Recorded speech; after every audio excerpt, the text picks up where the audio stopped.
The hospital doors exploded open with the force of a storm, and Elena Vance's world shattered before she even looked up. She didn't need to see him to know. Her body remembered what her mind had spent 5 years trying to forget. The weight of his presence, the shift in air pressure when Victor Russo entered a room, the way silence fell like a guillotine blade. Her arms tightened around her feverish son as recognition slammed through her chest. The man she'd fled from, the husband she'd escaped, the monster she'd sworn would never find them, had just walked through those doors. And this time, there was nowhere left to run.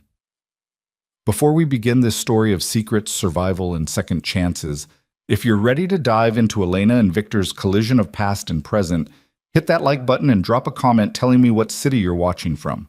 I love seeing how far these stories travel. Now, let's begin where everything changes.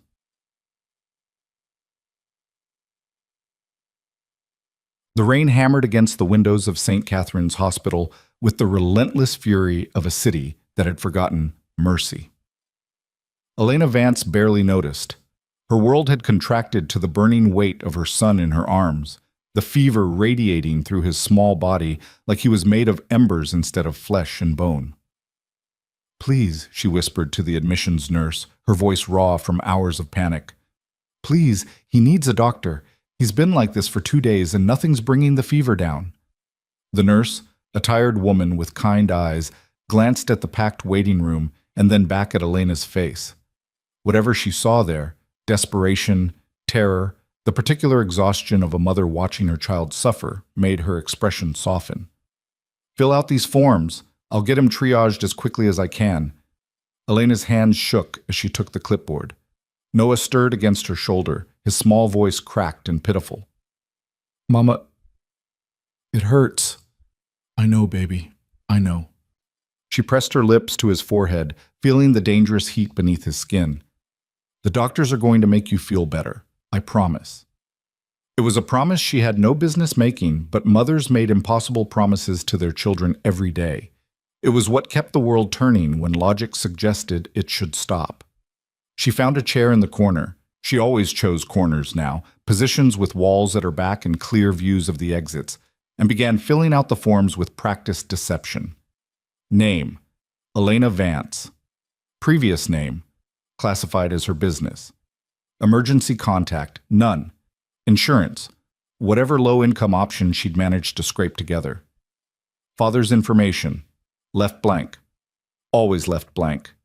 She'd become an expert at erasure over the past 5 years, expert at disappearing, at creating a life built on careful omissions and strategic silences. The woman she'd been before, Elena Russo, wife of one of the most feared men on the East Coast, that woman was dead, had to be dead. Because if she wasn't, if anyone discovered who she'd really been, who Noah really was. Elena forced the thought away and focused on her son. His breathing was too shallow, too fast.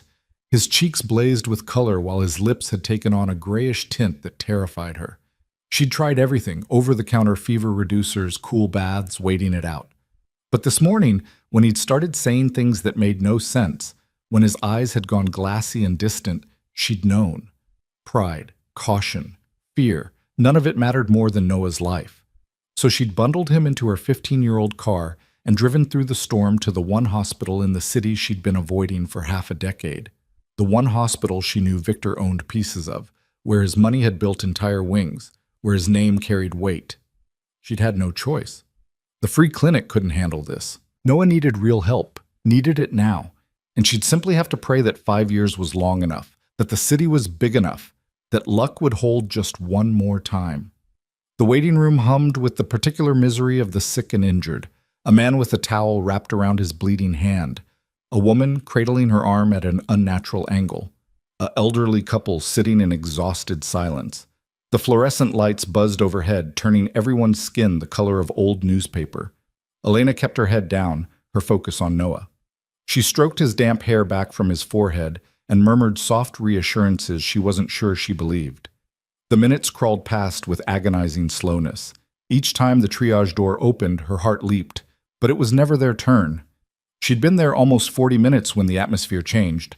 It was subtle at first, a security guard's spine straightening, a nurse's conversation cutting off mid-sentence. The receptionist behind the glass suddenly finding urgent business with her computer screen.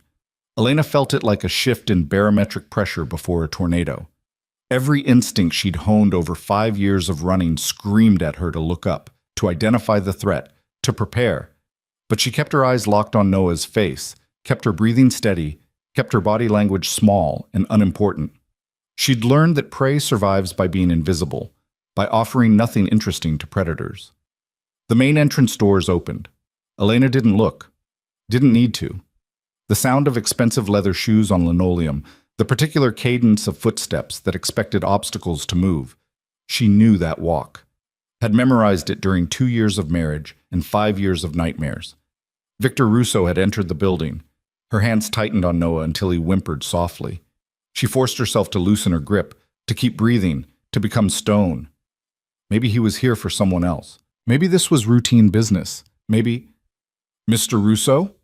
The hospital administrator appeared from nowhere, his voice pitched with the careful deference of someone who understood power structures. We didn't expect you tonight. If there's anything... The East Wing renovations. Victor's voice cut through the ambient noise like a blade through silk, smooth, precise, and utterly authoritative. I want to see the progress personally. Elena's heart hammered so hard she was certain everyone could hear it. She curved her body around Noah, making herself smaller, keeping her son's face hidden against her shoulder. 5 years ago, she'd known that voice in every mood, cold fury, calculated charm, the rare moments of genuine warmth. She'd memorized its patterns the way trauma survivors memorized everything about their captors. Of course, the administrator was practically tripping over himself. If you'll follow me, in a moment. Victor's footsteps moved closer to the admissions desk. What's the wait time tonight? For emergency triage, about 45 minutes to an hour. We've had a significant volume. Unacceptable. The word fell like a judge's gavel. This is supposed to be the best facility in the city. People don't wait an hour when they're bleeding. Elena heard the administrator's nervous swallow from across the room. Yes, sir, absolutely. We'll review our staffing procedures immediately. See that you do. The conversation continued, but Elena's mind was white noise and panic. She needed to leave, needed to take Noah and disappear before Victor's eyes swept the room, before someone said their name over the intercom, before the careful distance she'd maintained collapsed. But Noah needed medical care. That was why she'd come. That was what mothers did. They chose their children over their own safety, every single time. Mama? Noah's voice was barely a whisper. Are we going home soon? Soon, baby. The lie tasted like ash. The doctor will see you very soon. She risked a glance toward the admissions desk. Victor stood with his back partially to her, his attention on the administrator. 5 years had changed him in small ways, threads of silver in his dark hair, perhaps, new lines around his eyes, but the core remained unchanged. He was still tall, still carried himself with the coiled readiness of violence on a leash, still commanded space like he'd purchased it with blood money, which, Elena supposed, he had. She'd been 19 when they met, stupid, naive, dazzled by his attention and the intoxicating rush of being chosen by a man everyone else feared. She'd thought she could handle his world, thought love could civilize danger, thought she was special enough to be safe. She'd learned better. Learned it in bruised ribs and terrified silences, in the specific horror of loving someone who confused control with care. By the time she'd gotten pregnant, she'd already been planning her escape. And when the opportunity came, when a window of freedom opened for just 48 hours, she'd taken it.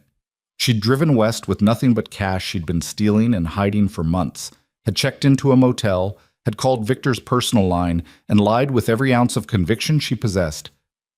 I lost the baby. I can't do this anymore. Don't look for me. Then she'd destroyed her phone, changed her name, and disappeared into the anonymous sprawl of a different city. For 5 years it had worked. Noah Vance? Elena's blood turned to ice. The nurse stood in the triage doorway, clipboard in hand, scanning the waiting room. Noah Vance? We're ready for you. Elena stood mechanically, every movement feeling like wading through concrete. She kept Noah's face pressed to her shoulder, kept her own head ducked, and started toward the door. She made it 3 steps before everything fell apart. Vance! Victor's voice stopped her like a hand around her throat. Not questioning, not uncertain, just her name, her fake name, spoken in a tone that demanded she turn around. Elena's feet rooted to the floor. Every option flashed through her mind in the space of a heartbeat. Run, lie, pretend she hadn't heard. But Noah was limp in her arms, fever hot and getting worse, and running meant abandoning the help he desperately needed. She turned slowly. Victor stood 15 feet away, his expression unreadable. He was dressed in dark slacks and a charcoal shirt, no tie, the sleeves rolled to his elbows in a gesture so familiar it hurt. His eyes, gray like winter storms, like unforgiving steel, locked onto her face. For a moment, neither of them moved. The waiting room faded into irrelevance. 5 years collapsed into nothing. Recognition hit his features like a physical blow. His eyes widened fractionally, his jaw tightening, and something that might have been pain flickered across his expression before it hardened into something far more dangerous. Elena. Her real name this time. A confirmation, an accusation. She couldn't speak, couldn't think, could only stand there holding their son while the world burned down around her. Victor's gaze dropped to the child in her arms. Elena watched the calculations happen behind his eyes. The math of timing, the physical evidence pressed against her shoulder. Noah chose that moment to shift, turning his flushed face away from Elena's chest, revealing small features that were pure Russo genetics. The same strong nose, the same stubborn chin, the same dark hair. Victor's face drained of color. How old? His voice was barely above a whisper, each word carved from stone. How old is he? Elena's arms tightened around Noah instinctively, protectively. Victor. How old? The explosion of volume made everyone in the waiting room flinch. The administrator stumbled backward. Security guards reached for weapons they didn't draw, but Victor's eyes never left Elena's face.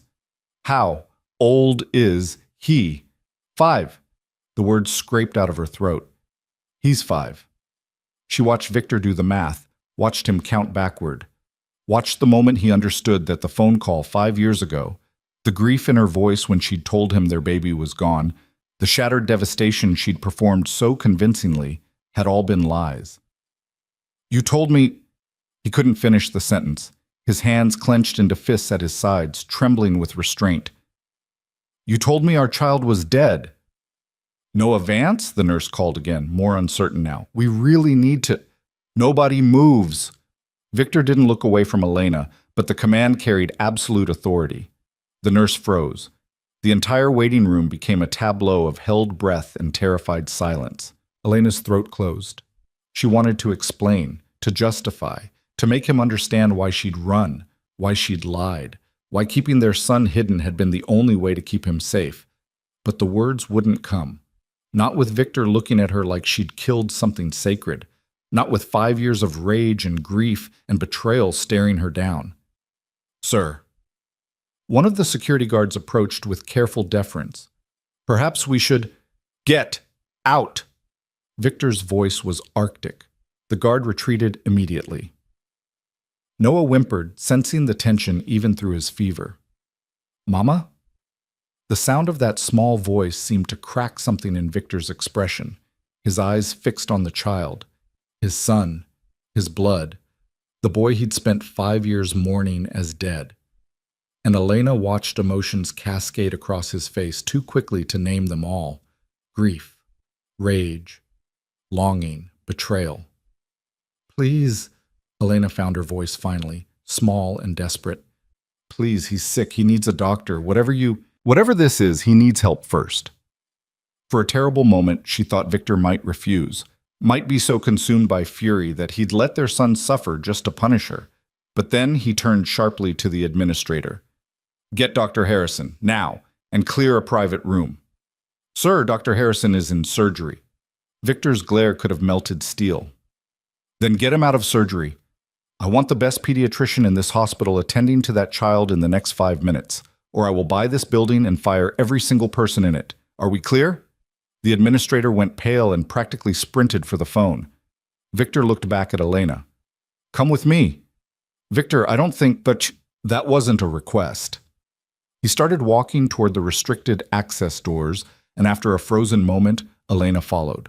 What choice did she have? He owned this hospital, owned half the city, could make her disappear with a phone call if he wanted.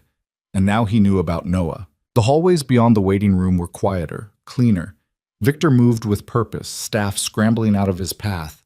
Elena clutched Noah tighter, her mind racing through scenarios and finding no good ones. How much security did Victor travel with now? How quickly could she run? Where would she even go? They reached a private examination room. Victor opened the door and gestured for her to enter. She hesitated on the threshold, every instinct screaming danger. "I'm not going to hurt you," Victor said, reading her hesitation.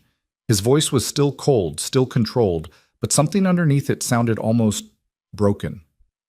"Whatever you think of me, Elena, I'm not going to hurt my son." The truth of that statement, the acknowledgement that Noah was his, that Victor had accepted the evidence of his own eyes, made her knees weak. She stepped into the room. Victor closed the door and leaned against it, blocking the exit. For a long moment, he just stared at Noah's flushed face. "What's his name?" Victor asked finally. "His real name, not the one you put on hospital paperwork." "Noah." Elena's voice was barely steady. "I named him Noah. Noah Vance." Victor tested the name like it was poison. "Not Noah Russo. You couldn't even give him his real surname." "I was protecting him." "From what?" The question cracked like a whip. "From his father? From the terrible crime of knowing where he came from? From your world." Elena's own fury finally broke through the fear. "From the violence and the blood and the constant danger. You think I wanted this? You think I wanted to raise our son alone, always looking over my shoulder, terrified every single day that someone would figure out who he was? So instead you let me think he was dead." Victor pushed off the door, closing the distance between them with predatory grace. "Do you have any concept of what you did to me? Any idea what it's been like thinking I'd lost?" He stopped abruptly, his jaw working. Elena could see him physically restraining himself, wrestling emotions back under control through sheer force of will. A knock at the door shattered the moment. A man in his 50s entered, doctor's coat and professional calm firmly in place despite the obvious tension in the room. "Mr. Russo, I'm Dr. Harrison. I understand we have a pediatric emergency?" "Yes." Victor stepped back, giving the doctor space. "His name is Noah. He's 5 years old. High fever for 2 days, not responding to over-the-counter treatments." Dr. Harrison moved to Elena with practiced efficiency. "May I?" At her nod, he gently took Noah from her arms and laid him on the examination table. Noah whimpered but didn't resist. Elena stood frozen as the doctor worked, taking vitals, checking reflexes, asking her questions about symptoms and duration. She answered mechanically, aware of Victor's presence like a thunderstorm about to break. "His temperature is 104.3, Dr. Harrison said grimly. "We need to get this down immediately. I'm ordering a full panel of blood work, but my initial assessment suggests a severe bacterial infection, possibly pneumonia. Has he been complaining of chest pain?" "He said his ribs hurt," Elena whispered. "Yesterday. I thought he just slept wrong. I want him admitted immediately. 4 antibiotics, fluids, and we'll monitor him closely. This is serious, but caught in time, we should be able to manage it." The relief was so overwhelming, Elena's legs nearly gave out. Dr. Harrison caught her elbow, steadying her with professional kindness. "He's going to be fine," the doctor assured her. "We'll take good care of him." "Thank you." The words came out choked. "Thank you so much." Dr. Harrison turned to Victor. "I'll have a room prepared immediately. Given the circumstances, I assume you want privacy?" "The executive floor," Victor confirmed. "And doctor, no one discusses this patient with anyone. Clear the records. Post security. Complete discretion." "Of course." Dr. Harrison didn't even blink at the request. He'd clearly dealt with Victor's demands before. Within 20 minutes, Noah had been transferred to a private room that looked more like a hotel suite than a hospital. The medical equipment was state-of-the-art but discreetly arranged. The bed was actually comfortable. There were windows overlooking the city lights through the rain. Elena sat in a chair next to Noah's bed, holding his hand while IV fluids and antibiotics dripped into his small arm. He'd fallen into a restless sleep, his breathing gradually becoming easier as the medications began working. Victor stood at the window, his back to the room, rigid as carved granite. They hadn't spoken since the examination room, hadn't known what to say. The silence between them was full of 5 years of absence, accusation, and unbearable truth. Finally, without turning, Victor spoke. "Tell me everything." "Victor." "Everything, Elena. How you planned it, how you disappeared, where you've been, how you've lived, every single detail of the 5 years you stole from me." Elena swallowed hard. She wanted to argue that she'd stolen nothing, that she'd saved Noah from a world Victor himself had admitted was dangerous. But looking at his rigid shoulders, hearing the barely controlled devastation in his voice, she knew there was no defense he'd accept. So she told him. She told him about the months of planning before she left, the terror that had driven her, the conviction that staying would eventually get her or their child killed. She told him about the motel where she'd made the phone call, about changing her identity, about working 3 jobs in the first year just to afford a 1-bedroom apartment in a neighborhood where gunshots at night were common. She told him about Noah's birth, alone in a county hospital with no one to hold her hand, about learning to be a mother with no help, no money, no family, about every milestone, first steps, first words, first day of school, experienced in isolation because sharing them would mean being found. She told him about the constant vigilance, teaching Noah never to talk about their family, never to share personal details, never to be too memorable, about changing cities twice when she thought she'd been recognized, about the exhausting weight of living under assumed names. Victor listened without moving, his reflection in the rain-streaked window revealing nothing. When Elena finally fell silent, her throat raw, Victor turned to look at his son. Noah slept peacefully now, his color already better, his breathing steady. "He looks like me," Victor said softly. It wasn't a question. "Yes." "Does he know anything? About me? About his real name?" Elena shook her head. "I told him his father wasn't in the picture, that it was complicated, that I'd explain when he was older." More lies. But the accusation lacked heat. Victor moved closer to the bed, staring down at Noah with an expression Elena had never seen on his face before, naked longing mixed with crushing grief. 5 years. I've missed 5 years of his life." "I know," Elena's voice broke. "Victor, I know what I took from you, but I was scared. You have to understand, I was terrified every single day that someone would hurt him to get to you, that he'd become a target, that... Did I ever hurt you?" The question came out of nowhere, stopping her mid-sentence. Elena froze. "What?" "In our marriage.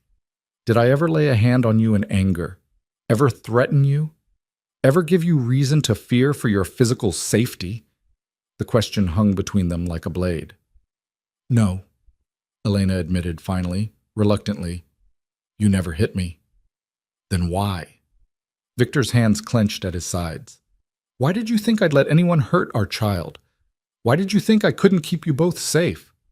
"Because your world is violent." Elena stood, her own anger rising to meet his. "Because people die around you, Victor. Because no matter how much power you have, no matter how careful you are, your enemies exist and they will always look for weaknesses. And a child? A son?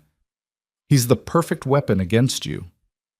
So you decided to face the world alone rather than trust me to protect you. I decided to remove us from the equation entirely, to make sure Noah never had to live in fear, never had to wonder if today was the day someone would use him to destroy you. Noble, the word dripped sarcasm. And convenient. You get to play the martyr while I get to mourn a son who wasn't actually dead. That's not fair." "Fair?"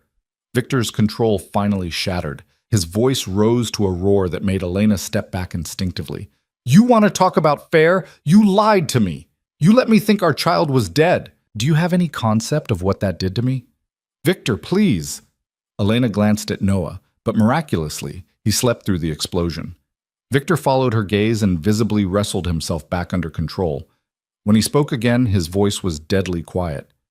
"I have done terrible things in my life, Elena. I won't pretend otherwise. But I have never lied to you. Even when the truth was dangerous, even when it would have been easier to deceive you, I gave you honesty. And you repaid that with the worst betrayal I can imagine. Tears burned Elena's eyes. I was trying to save our son's life. By cutting me out of it completely. Victor moved to the door. This conversation isn't over. But right now, I need to not be in this room before I say something I'll regret. Victor, he paused with his hand on the door handle. For the record, Elena, if you trusted me 5 years ago, if you told me you were afraid instead of running, I would have moved heaven and earth to keep you both safe. I would have changed my entire life if that's what it took. But you never gave me the chance. He left, the door clicking shut with terrible finality. Elena sank into her chair, trembling violently. The weight of 5 years of running, of hiding, of surviving alone crashed over her like a wave. She'd known this confrontation was inevitable if Victor ever found them. She'd played it out in her mind 1,000 times, rehearsing explanations and justifications. None of her rehearsals had prepared her for the devastation in his eyes. Mama, Elena's head snapped up. Noah was awake, his eyes clearer than they'd been in days. Hey, baby, how do you feel? Better. His voice was still scratchy but stronger. Who was that man you were yelling with? Elena's throat closed. Someone Mama used to know. It's complicated. Noah studied her with the unnerving perception 5-year-olds sometimes possessed. He looked sad. Yeah, Elena whispered. Yeah, he did. Noah's eyes drifted closed again, exhaustion pulling him back under. Elena sat in the dim room, listening to the rain against the windows, and tried to figure out how her carefully constructed life had collapsed so completely in the span of a single hour. Outside in the hallway, Victor leaned against the wall with his eyes closed, his hands shaking with the effort of maintaining control. The rage was still there, burning under his ribs like swallowed coals. But underneath the rage was something worse, grief so profound it threatened to tear him apart.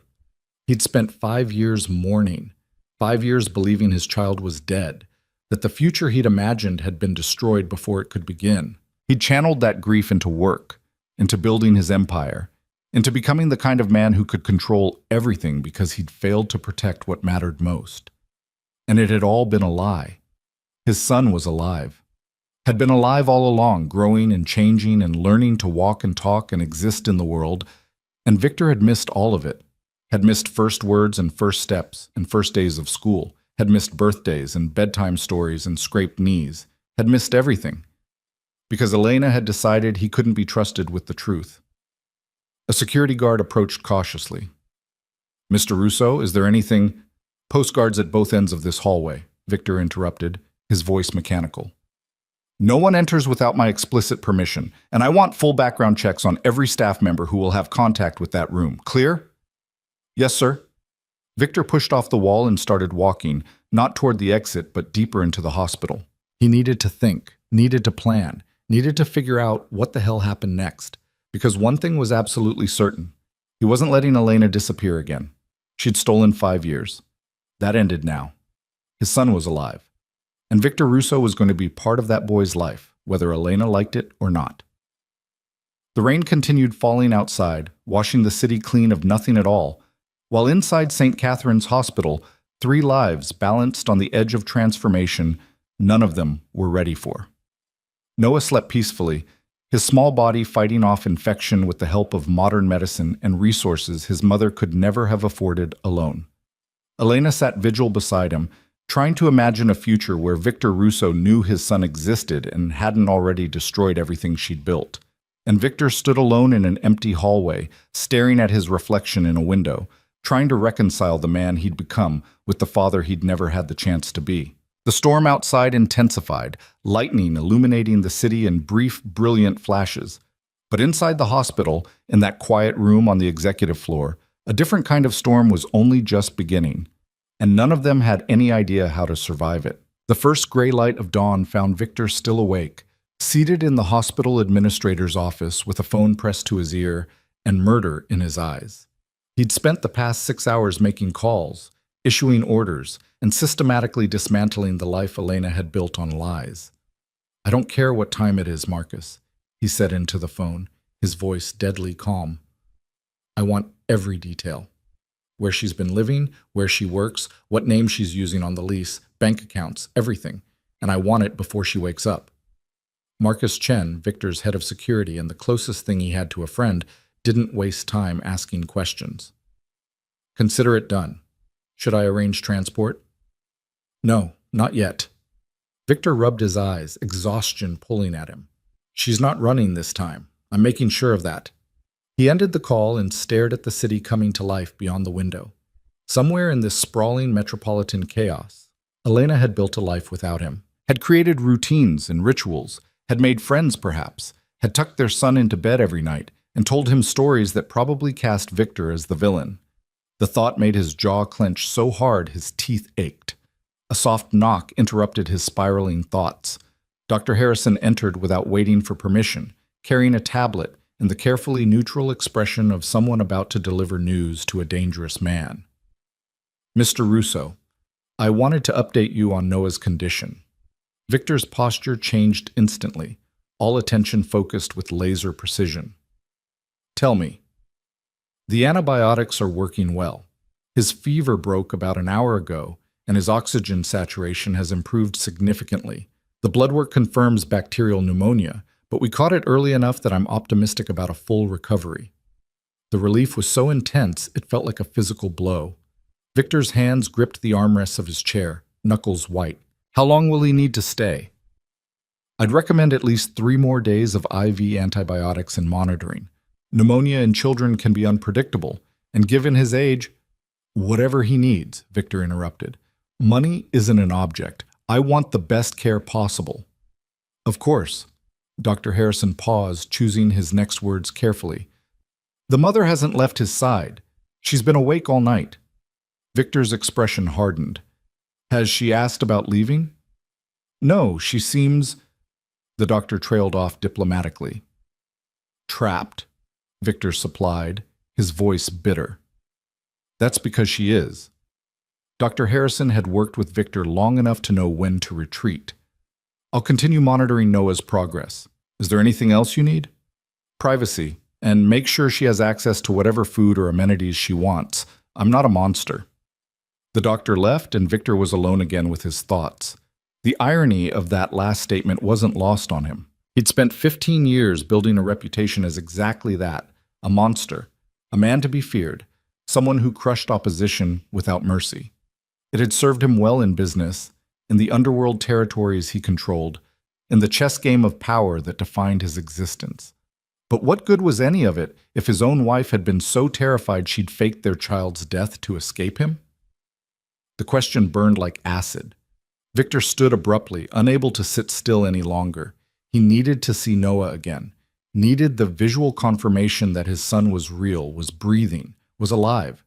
The past 5 years of grief had carved hollow spaces in his chest, and the revelation that it had all been unnecessary felt like dying in reverse, painful, disorienting, and impossible to process. He made his way through the early morning quiet of the hospital, his security detail materializing from corners and doorways to follow at a discreet distance. The executive floor was sealed tight. Only staff with explicit clearance permitted access. Victor had learned long ago that safety required paranoia. Outside Noah's room, he paused. Through the small window in the door, he could see Elena exactly where Dr. Harrison had described, curled in the chair beside the bed, her hand wrapped around Noah's smaller one, her eyes closed, but her posture suggesting sleep hadn't found her. She looked exhausted, older than he remembered, though still beautiful in the way that had first caught his attention 7 years ago. But the softness he'd fallen for had been replaced with sharp edges, with the weathered resilience of someone who'd survived by becoming harder than their circumstances. He'd done that to her. The knowledge sat heavy in his gut. Victor pushed open the door as quietly as possible, but Elena's eyes snapped open immediately, her entire body tensing. She was on her feet before he'd taken 2 steps, positioning herself between him and Noah with the fierce instinct of a mother protecting her young. Relax, Victor said quietly. I'm just checking on him. Elena didn't relax. Her eyes tracked his every movement as he approached the bed, her muscles coiled tight with readiness to fight or flee. Victor pretended not to notice, his attention fixed on Noah. The boy slept peacefully, his color much better than the previous night. The IV line fed steadily into his small arm. His breathing was even and deep. He looked fragile in the hospital bed, impossibly small, and something in Victor's chest cracked wider. "Dr. Harrison says he's improving," Victor said, not looking at Elena. "Yes." Her voice was hoarse from disuse. "The fever broke." "Good." Silence filled the space between them, heavy with everything unsaid. Victor reached out slowly, telegraphing the movement, and brushed his fingers gently across Noah's hair. The contact sent electricity through him. This was his child, his blood, his son. "Don't wake him," Elena whispered, the words automatic maternal concern. "I won't." Victor's hand lingered a moment longer before he pulled back. "Have you slept at all?" "I'm fine." "That's not what I asked." Elena's jaw set stubbornly. "I don't need anything from you, Victor." "Really?" He turned to face her fully, his expression hard. "Because last night you needed my hospital, my doctors, my resources to save our son's life. But now you don't need anything?" The color rose in her cheeks. "You know what I mean." "I do." "You mean you've spent 5 years convincing yourself you're better off alone, that you don't need anyone, that asking for help is weakness?" Victor's voice was scalpel sharp. "How's that been working out for you, Elena? You living in luxury, sleeping easy at night? Or are you exhausted from working multiple jobs and looking over your shoulder constantly?" "How dare you?" "I dare, because I've spent 6 hours learning exactly how you've been living." Victor pulled his phone from his pocket and pulled up the file Marcus had sent. "Shall I tell you what I found? You're waitressing at a diner in Riverside under the name Elena Vance. You live in a 1-bedroom apartment in a building that's failed 3 safety inspections. You drive a car that's 1 breakdown away from the junkyard. You have $1,700 in your bank account and medical debt from Noah's birth that you're still paying off." Elena's face went white. "You had no right." "I have every right." Victor's control slipped, his voice rising. "That's my son, and you've been raising him in poverty while I have more money than I could spend in 10 lifetimes. Money doesn't matter." "The hell it doesn't. You think Noah cares about pride when he's sick and you can't afford proper medical care? You think your principles keep him safe when you're living in a neighborhood where I counted 4 violent crimes in the past month alone?"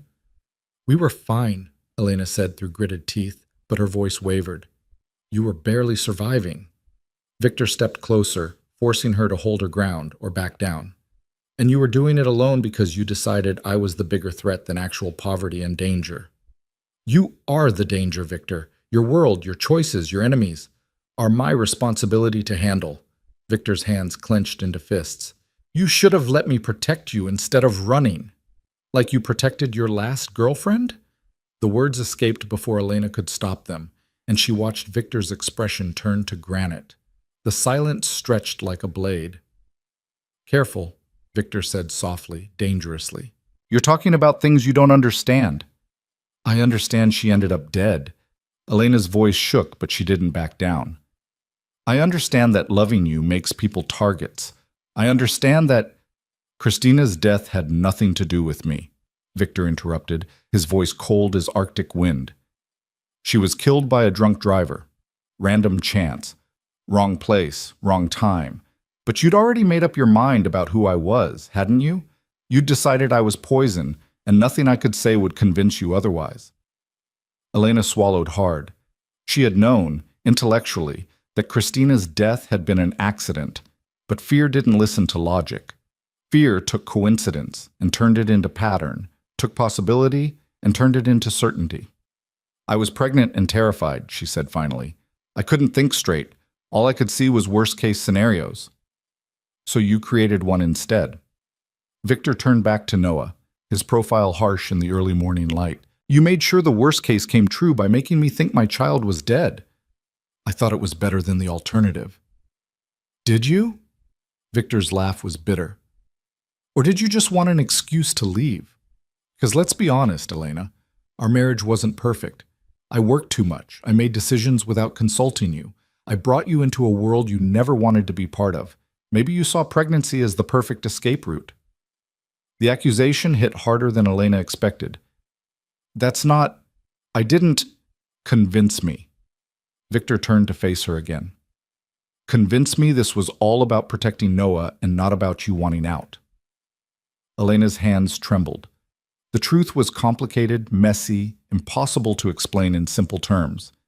Yes, she'd been afraid, genuinely bone-deep terrified of raising a child in Victor's world. But had part of her also been relieved to have a reason to run, to escape a marriage that had begun to feel like a beautiful cage? I won't apologize for leaving, she said instead of answering directly. I won't apologize for choosing my son's safety over your feelings. Even though his safety was never actually threatened by me? By your lifestyle, by the people you associate with, the business you conduct, the enemies you make, all of which I would have handled differently if I'd known I had a son to protect. Victor's frustration bled through every word. You didn't give me the chance to change, Elena. You just decided I wasn't capable of it and disappeared. People like you don't change, Elena shot back. You are who you are, Victor. The violence, the control, the constant calculation, that's not something you just switch off because you became a father. You're right, Victor said quietly, and the agreement caught her off guard. I can't switch it off, but I could have redirected it, could have used everything I am to keep you both safe instead of being left in the dark. Noah stirred in the bed, a small sound of distress escaping him. Both adults immediately fell silent, attention shifting. Elena moved to his side instantly, her hand gentle on his forehead. Shh, baby, it's okay. Mama's here. Noah's eyes fluttered open, still glazed with sleep and medication. Mama? Right here.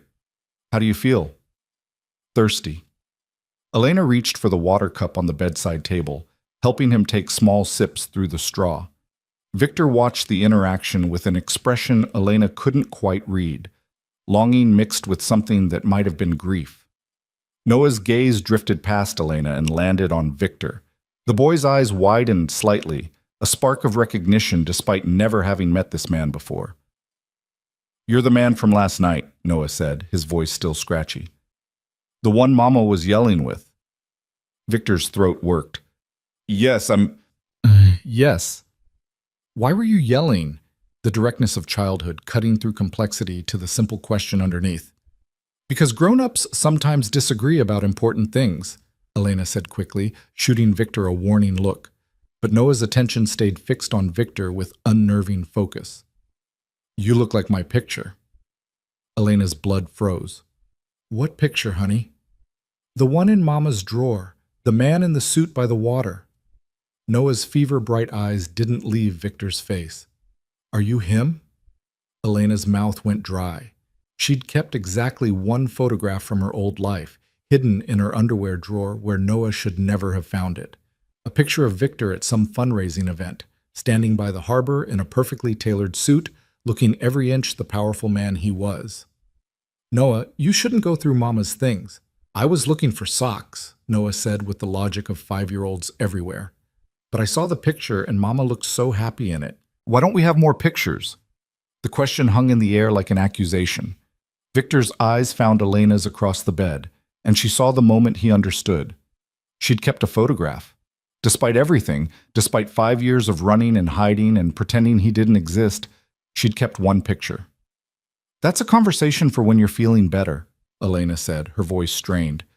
Right now you need to rest. But I want to know, Noah. The gentle firmness of a mother who knew how to redirect without crushing curiosity. Rest first. Questions later. Noah's lower lip pushed out, but exhaustion was already pulling at him. Promise? I promise. The boy's eyes drifted closed again, his breathing evening out almost immediately. The medication and his body's need for healing were stronger than his curiosity. Elena released a shaky breath, her hands trembling as she adjusted Noah's blankets unnecessarily. When she finally looked up, Victor was staring at her with an intensity that made her want to run. You kept a picture, he said softly. It doesn't mean anything. Doesn't it? Victor moved around the bed, close enough that Elena could smell his cologne, the same one he'd always worn, familiar and devastating.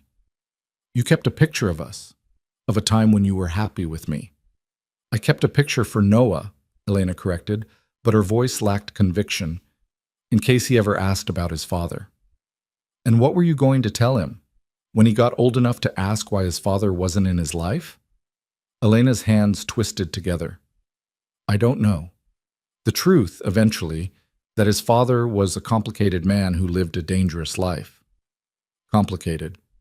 Victor's laugh was hollow. Is that what we're calling it? What would you call it? Honest. The word fell between them like a stone. I never lied to you about who I was, Elena.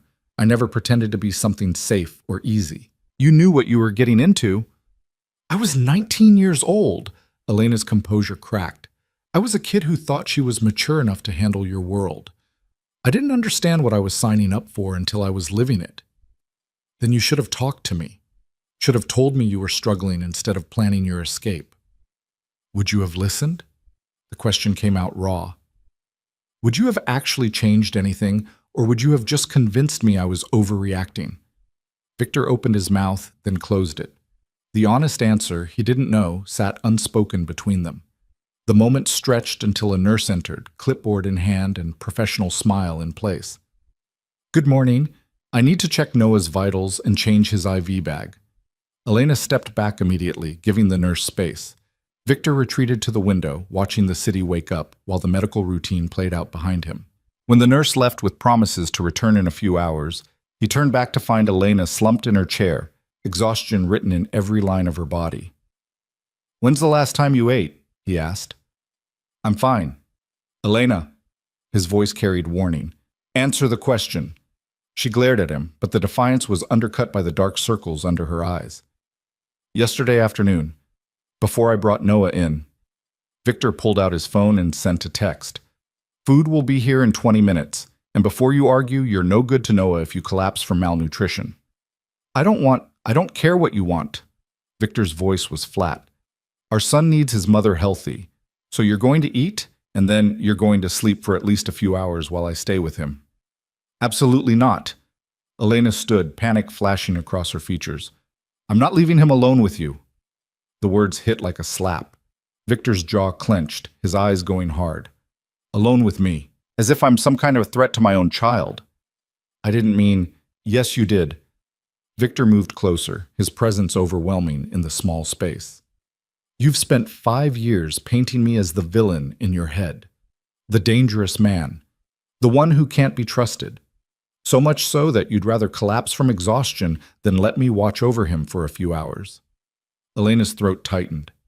You're being unreasonable.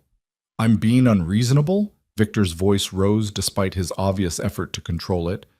I found out 12 hours ago that my son has been alive this entire time.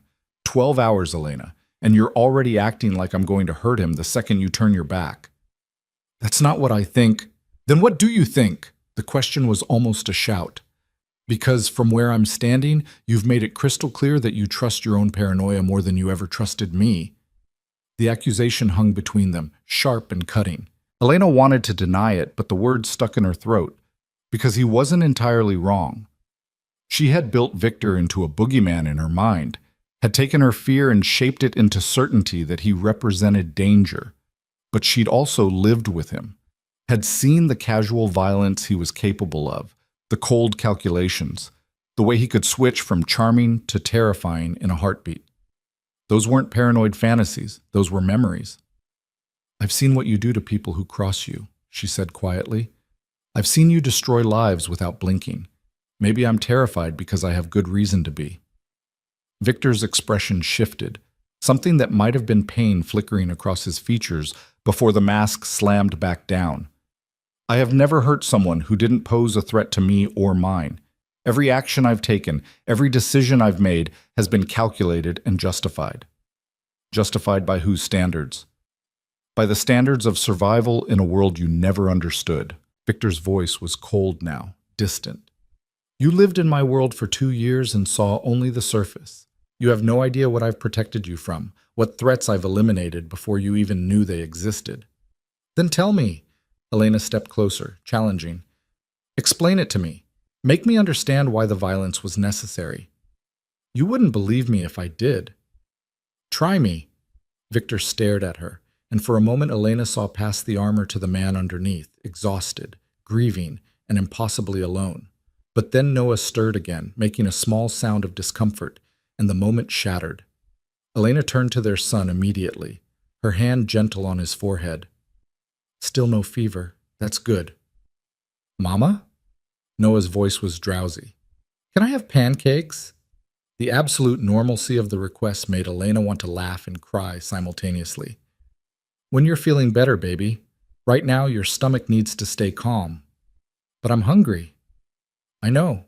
The nurse said you can have some broth and crackers in a little while." Noah made a face but didn't argue further, his eyes already drifting closed again. Elena sat back down, her movements automatic, maternal instinct overriding her own exhaustion. Victor watched this exchange with an expression Elena couldn't decipher. When Noah was asleep again, Victor spoke quietly. "He asks for what he wants, doesn't hedge or hide it. He's 5. Subtlety isn't exactly his strong suit yet." "Good." Victor's voice was firm. "I don't want him learning to hide what he needs. Not like—" He trailed off, but Elena understood. "Not like you did." The unspoken words echoed anyway. A knock at the door interrupted them. A hospital staff member entered with 2 large bags from what was clearly an expensive restaurant. "Mr. Russo, your order."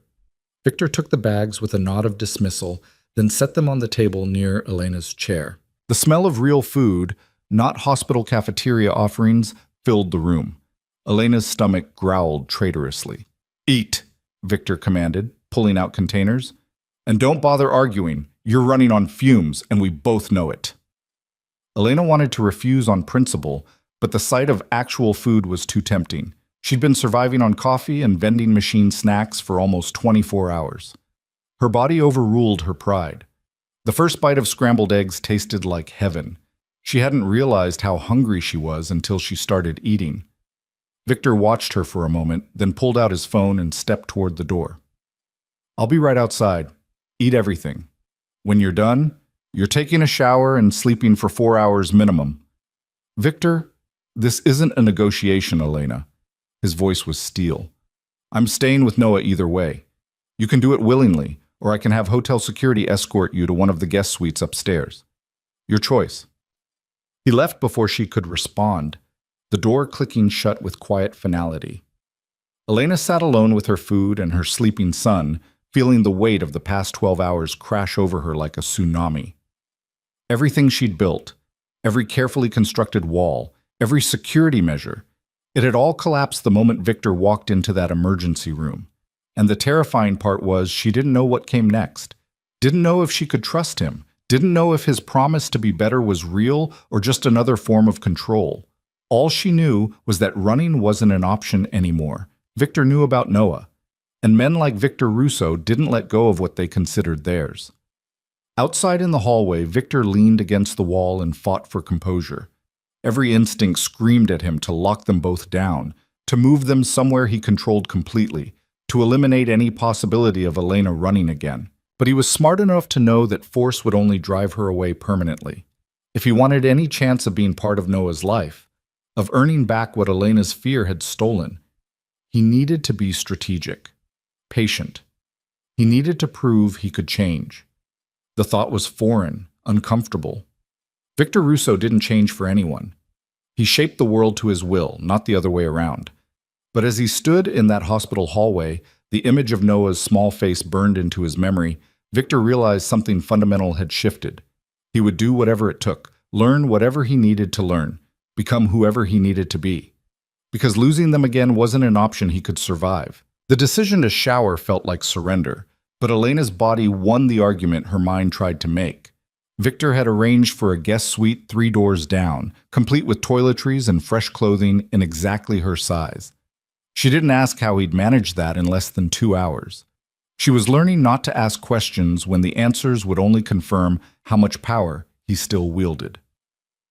The hot water stripped away more than just physical exhaustion. Standing under the spray, Elena let herself feel the terror she'd been holding back since the moment Victor had spoken her name in that waiting room. She'd known this day might come, had rehearsed scenarios and escape routes, but nothing had prepared her for the reality of his eyes on their son, the raw devastation in his voice, The way 5 years of distance had collapsed into nothing the instant their worlds collided again. She dried off and found designer clothes laid out on the bed, jeans that fit perfectly, a soft sweater, undergarments still in packaging. The efficiency of it all made her skin crawl. This was Victor's world, a place where phone calls made miracles happen, where money solved every logistical problem, where the impossible became routine. When she returned to Noah's room 45 minutes later, she found Victor seated in her chair, a children's book open in his hands. He was reading aloud in a voice she'd never heard him use before, gentle, patient, engaging. Noah was awake and listening with rapt attention, his small face turned toward the stranger who somehow felt familiar. Elena froze in the doorway, her heart clenching at the sight. Victor looked up, their eyes meeting over Noah's head. Something passed between them. Not forgiveness, not understanding, but perhaps the first fragile acknowledgement that they were locked into this together now, whether they liked it or not. "Mama." Noah's face lit up. This man knows all the voices. He did the dragon and the night and everything. Did he? Elena moved into the room, hyper-aware of Victor tracking her every movement. That sounds fun. He says his name is Victor. Noah pronounced it carefully, testing the syllables. That's a cool name. Elena's throat tightened. She met Victor's gaze again and saw the question there. How much do I tell him? Her slight headshake was almost imperceptible, but Victor caught it and gave the barest nod of acknowledgement. Not yet. They needed to figure this out first. It is a cool name, Elena agreed, settling onto the edge of the bed. How are you feeling, baby? Better? Victor says I have to stay here a few more days, though. Noah's disappointment was evident. I miss my room. I know, but the doctors need to make sure you're all better before we go home. Can Victor visit me? He's really good at voices. The simple request landed like a bomb. Elena felt Victor's attention sharpen, waiting for her response. She could say no, could shut this down before it started. But looking at Noah's hopeful face, at the first genuine smile she'd seen from him in days, the refusal died in her throat. We'll see, she said instead, the parent's eternal non-answer. Noah accepted this with the resignation of a child who knew that phrase usually meant maybe, but probably not. He yawned hugely, the brief burst of energy already fading. You should rest, Victor said, closing the book. Your body needs sleep to heal. Will you read more later? If your mother says it's okay, yes. Noah's eyes found Elena's, pleading without words. She nodded, unable to deny him this small thing. Noah's smile was sunshine before his eyes drifted closed, exhaustion reclaiming him. Elena waited until his breathing evened out before speaking. You didn't have to do that. Read to my son? Victor's voice was carefully neutral. Why wouldn't I? You know what I mean. Do I? Victor stood, moving toward the window. You've made it clear you think I'm incapable of basic kindness. Maybe I'm trying to prove you wrong. Or maybe you're trying to win him over before I can explain who you really are.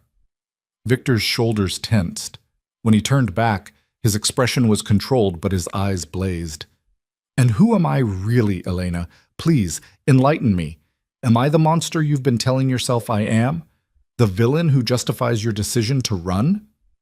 You're the man who runs a criminal empire, Elena said quietly, aware of Noah sleeping nearby. The man who's had people killed. The man whose enemies would use a child as leverage without hesitation. I'm also the man who built hospitals and funds scholarships and keeps half this city's economy running. Victor's voice was low but intense.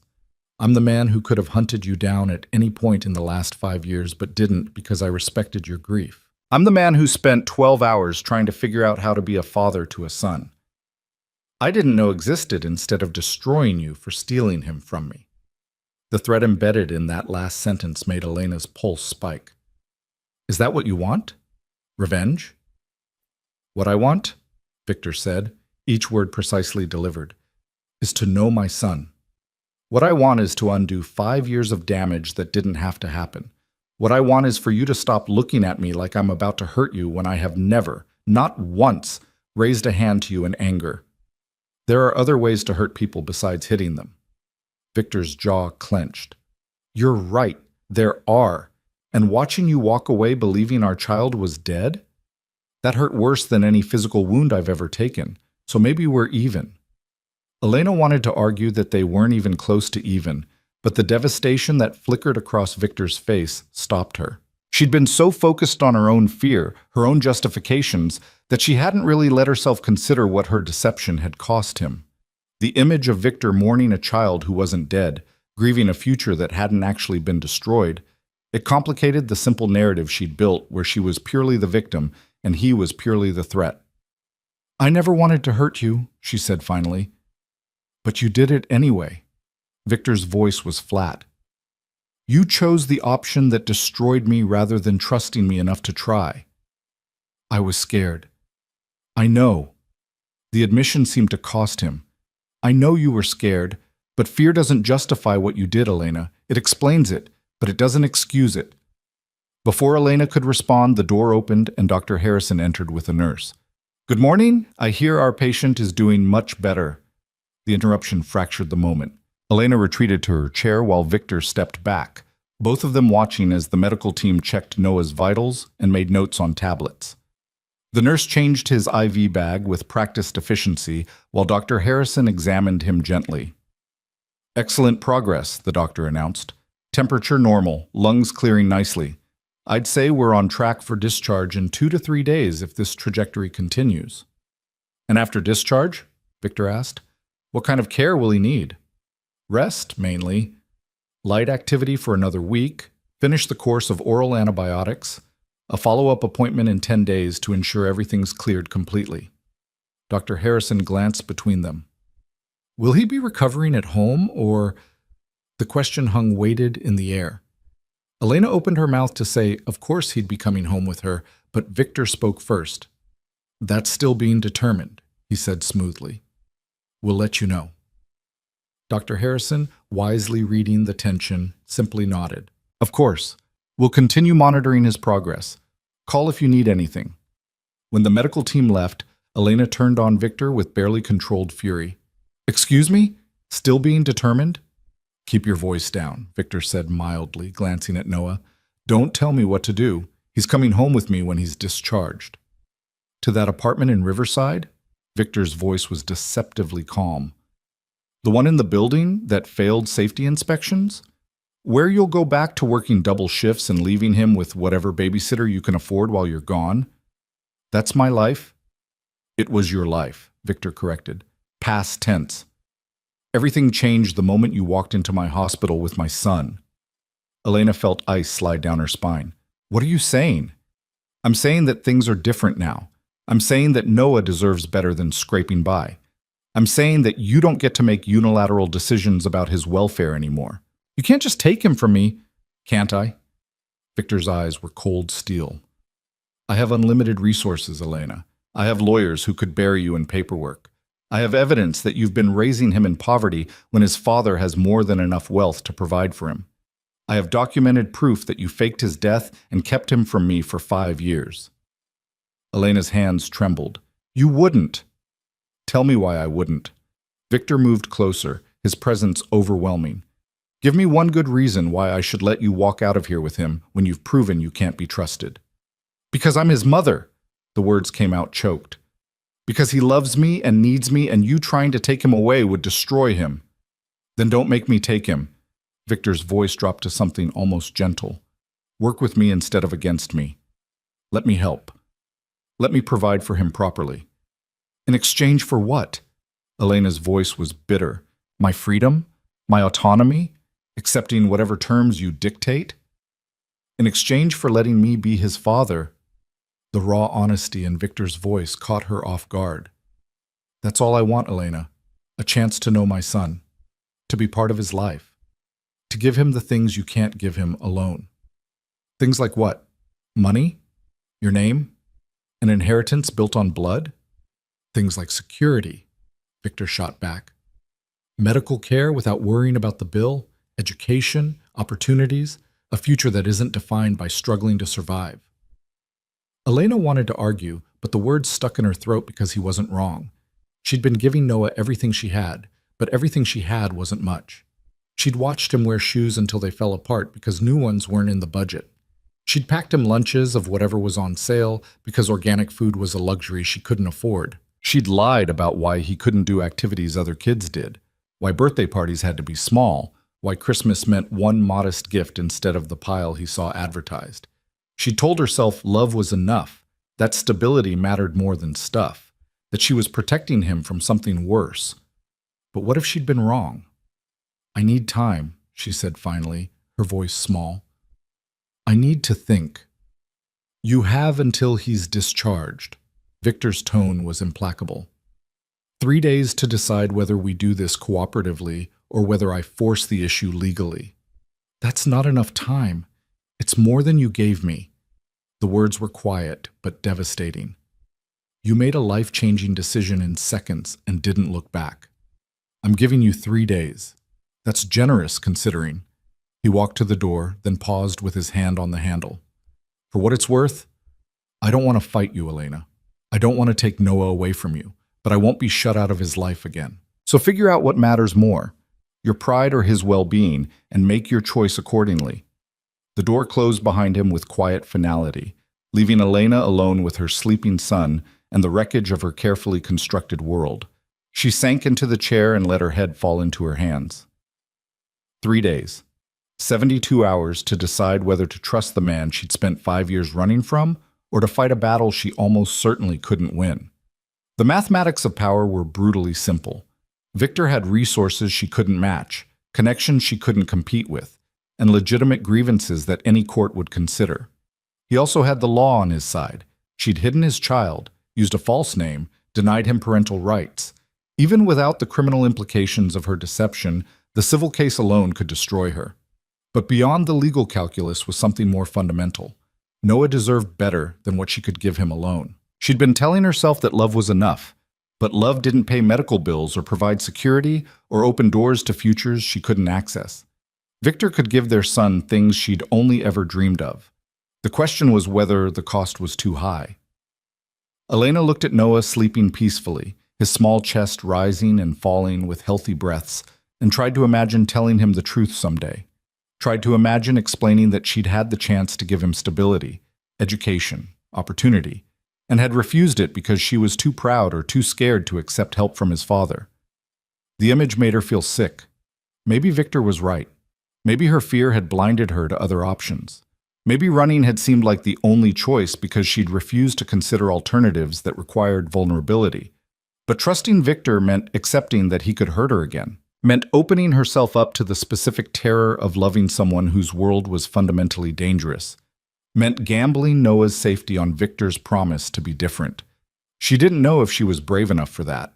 A soft knock interrupted her spiraling thoughts. The nurse from earlier entered with a shy smile. "Sorry to bother you. Mr. Russo asked me to bring you this." She held out a business card. Elena took it automatically, then stared at the name embossed in elegant script. Margaret Chen, family attorney. "Mr. Russo said to tell you that if you want legal advice about your options, Ms. Chen will represent you at his expense. No strings attached. She's one of the best family law attorneys in the state." The nurse left before Elena could respond. She sat holding the card, trying to process this development. Victor was offering to pay for a lawyer to advise her against him? It made no strategic sense. Unless it did. Unless this was Victor demonstrating that he could afford to be generous because the outcome was inevitable anyway. Or unless he genuinely wanted her to understand her position clearly before making a decision. The uncertainty was maddening. Elena's phone buzzed. She'd turned it to silent when they'd admitted Noah, but she'd been checking it periodically for messages from her boss, her neighbors, anyone who might wonder where she'd disappeared to. This message was from an unknown number. "This is Margaret Chen. Mr. Russo gave me your contact information. I'm available to discuss your situation at your convenience with complete confidentiality. You're under no obligation to work with Mr. Russo, and anything you tell me is protected by attorney-client privilege. Call anytime." Elena stared at the message, her mind racing. This was manipulation, had to be. Victor positioning himself as reasonable and generous while backing her into a corner. Except the lawyer was offering to represent her against him, was offering confidentiality. was giving her information and options. Maybe this was what cooperation looked like. Maybe this was Victor's version of compromise, overwhelming force tempered by the opportunity to negotiate. She looked at Noah again, her heart aching. He deserved a father, deserved security, deserved to not grow up wondering why his mother had kept him from someone who clearly wanted to know him. But he also deserved a mother who could protect him, who understood the dangers of Victor's world and could navigate them without being consumed. Elena closed her eyes and tried to imagine a future where both things were true, where Victor was part of Noah's life, but her agency wasn't completely erased, where they found a way to coexist without destroying each other. It seemed impossible, but maybe impossible was better than the alternative. She picked up her phone and dialed the number Margaret Chen had provided. It rang twice before a professional voice answered. "This is Margaret." "Hi, this is Elena Vance, or Elena Russo. I don't actually know which name to use anymore." The admission felt like defeat. "Elena is fine." Margaret's voice was warm but businesslike. "I'm glad you called. I've reviewed the situation as Mr. Russo described it, but I'd like to hear your perspective. Are you somewhere we can talk privately?" Elena glanced at Noah, still sleeping. "More or less." "Then let's start with the basics. What do you want the outcome of this situation to be?" The question was so direct it caught Elena off guard. I want Noah to be safe and happy." "That's a given. Every parent wants that. I'm asking what you want for yourself. What does a good outcome look like from your perspective?" Elena tried to put it into words. "I want to be able to make decisions about my son's life. I want to not live in fear that Victor will take him from me. I want Noah to have stability and security, but not at the cost of losing his mother." "Those are reasonable goals," Margaret paused. "Now, let me ask you something harder. Do you believe Mr. Russo when he says he wants to be part of Noah's life?" "I don't know," Elena admitted. "I believe he thinks he wants it right now. But Victor's track record with commitment to anything other than his business isn't great." "Fair assessment. But here's what I need you to understand. Legally, Mr. Russo has significant leverage. He has grounds for a paternity suit, potential fraud charges related to the falsified death claim, and enough resources to make a custody battle extremely expensive for you. If he wanted to crush you legally, he could." Elena's chest tightened. "So you're saying I have no options?" "I'm saying you have fewer options than you'd like, but more than you might think. Mr. Russo offering to pay for my services suggests he's not looking for total war. That gives us room to negotiate." "Negotiate what?" "A custody arrangement that protects your parental rights while acknowledging his. Legal safeguards that prevent him from unilaterally taking Noah. Financial support that doesn't come with strings attached to your autonomy. The details matter, and that's where I come in." Elena felt something loosen in her chest. Someone was offering to help her navigate this, to fight for her interests even against Victor's power. It felt like the first solid ground she'd found since this nightmare began. "What do I need to do?" "First, meet with me in person, tomorrow if possible. We'll go through everything. Your history with Mr. Russo, the circumstances of Noah's birth, your life over the past 5 years. Then we'll build a strategy that maximizes your leverage in negotiations." "I don't have leverage." "You have Noah's well-being and happiness, which Mr. Russo clearly cares about. You have 5 years of successful parenting. You have the moral high ground on actually being present for your son's entire life. Don't underestimate what that's worth." After the call ended, Elena felt fractionally better. Still terrified, still uncertain, but no longer completely powerless. Margaret had given her something to work with, a framework for thinking about the situation beyond just panic and surrender. She was so lost in thought that she didn't notice Noah had woken up until his small hand touched her arm. "Mama, why do you look sad?" Elena forced a smile. "Just tired, baby. How are you feeling?" "Hungry, really hungry this time." "That's a good sign. Let me call the nurse and see about getting you some real food." Noah's eyes brightened, then grew thoughtful. "Mama, can I ask you something?" "Of course." "Is Victor my dad?" The question stopped Elena's heart. She stared at her son, trying to figure out how he'd made that leap. "Why would you ask that?" "Because he looks like my picture, and because you got that look you get when you're trying not to cry. You only get that look about important stuff." Noah's 5-year-old logic was devastatingly accurate. Elena sat on the edge of his bed, taking his small hand in hers. Baby, this is complicated. That's what you always say when the answer is yes, but you don't want to tell me yet. She almost laughed despite everything. When had her son gotten so perceptive? You're too smart for your own good. So he is my dad. Noah's expression was serious, processing. Is that why we had to leave before? Because of him? No.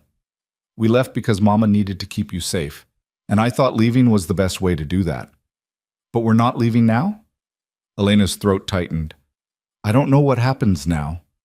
Noah was quiet for a moment, then said something that broke her heart. I think you should let him stay. He's really good at voices, and he seems nice. Noah, there's a lot you don't understand. I know? His interruption was gentle. But you're always saying that I need to give people a chance before I decide I don't like them. Maybe you should too. The wisdom of children, cutting through complexity to simple truth. Elena wanted to explain all the reasons why Victor was different, why adult relationships were more complicated than playground friendships. But looking at Noah's hopeful face, she couldn't find the words. I'll think about it, she said instead. Okay. Noah seemed satisfied with this. Can we call the nurse now? I'm really hungry.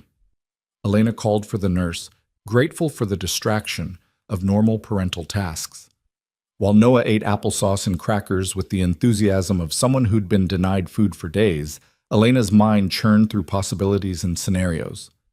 3 days to decide.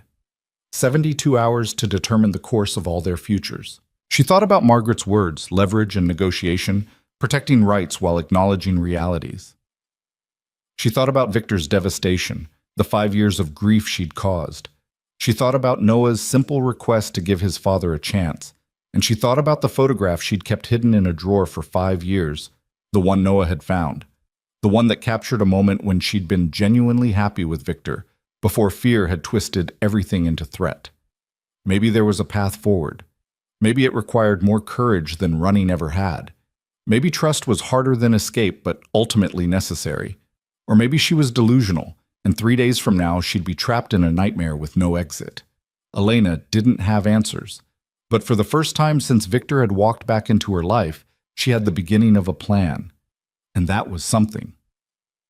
Outside in the parking garage, Victor sat in his car and tried to remember how to breathe normally. The conversation with Elena had taken every ounce of control he possessed.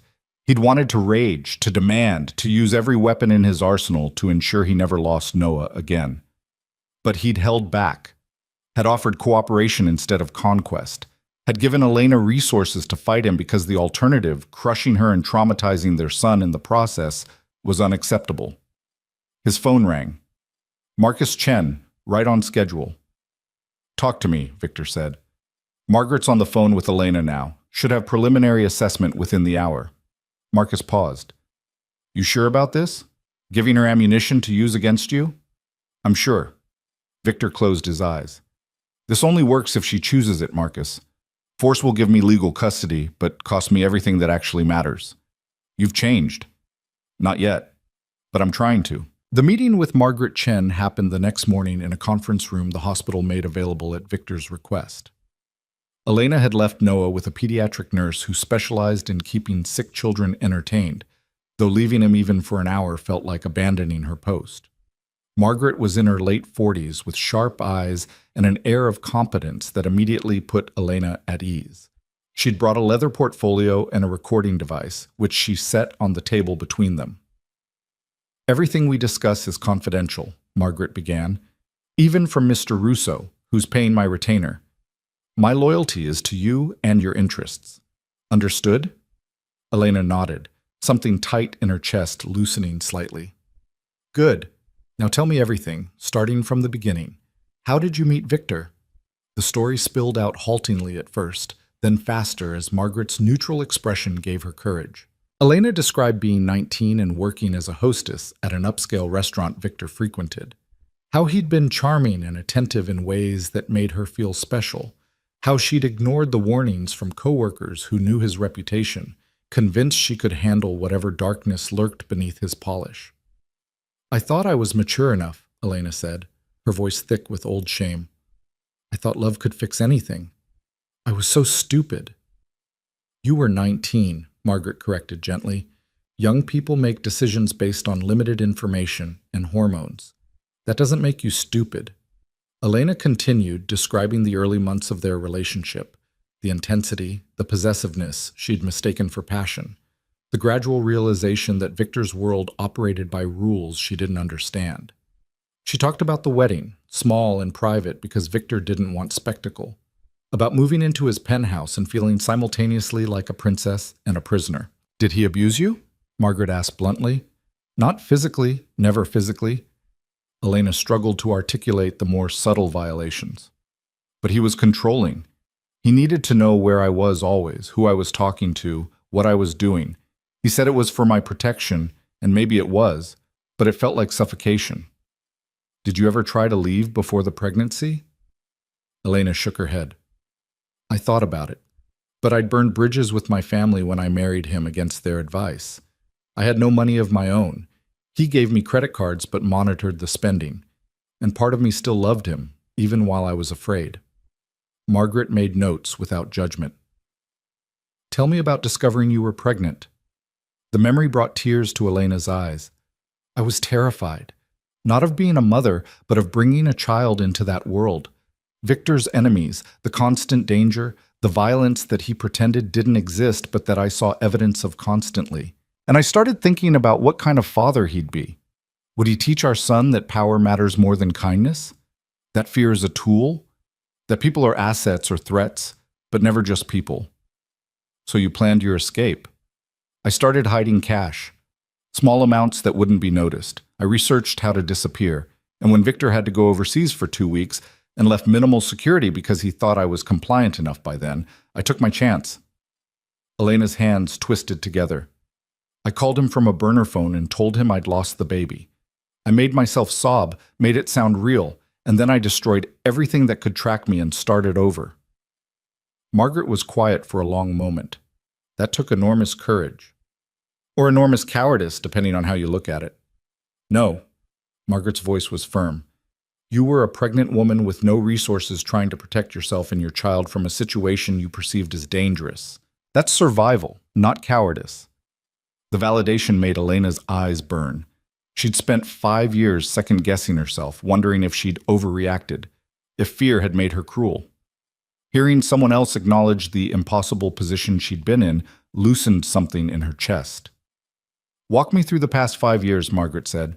How did you manage? Elena described the hand-to-mouth existence, the constant vigilance, the exhaustion of being a single mother with no support system. She talked about changing cities twice when paranoia got too intense, about teaching Noah to be unremarkable, about the grinding poverty that came with minimum wage jobs and false identities. And in all that time, Victor never found you? I was careful. No social media, no credit in my real name, cash only when possible. I stayed in cities big enough to disappear in, but small enough that his organization wouldn't have significant presence. Elena paused. I got lucky, basically, and my luck ran out the night Noah got sick. Margaret reviewed her notes. Here's my assessment. Legally, Mr. Russo has grounds for multiple actions against you. Paternity fraud, potential kidnapping charges given you crossed state lines, with a minor he had parental rights to, emotional distress damages. In a courtroom, those facts don't look good for you. Elena's stomach dropped. So I have no chance. I didn't say that. I said the facts don't look good in isolation, but context matters. You were young, isolated, frightened, and legitimately concerned for your safety. You've been a devoted single parent for 5 years with no support. You've kept Noah healthy, safe, and clearly well-adjusted. That counts for something. Enough to win? Margaret's expression was carefully neutral. Enough to negotiate from a position that isn't complete surrender. Mr. Russo wants a relationship with his son. You want to retain your parental rights and autonomy. There's common ground there if both parties are willing to compromise. What kind of compromise? That depends on what you're willing to accept. Joint custody with structured visitation? Relocation to housing Mr. Russo provides but doesn't control? Financial support with clear boundaries? The specifics are negotiable, but you need to decide what your non-negotiables are. Elena tried to imagine any scenario where she willingly let Victor back into their lives. What if he uses his resources to manipulate the situation? What if he pretends to cooperate but gradually takes over? That's where legal safeguards come in.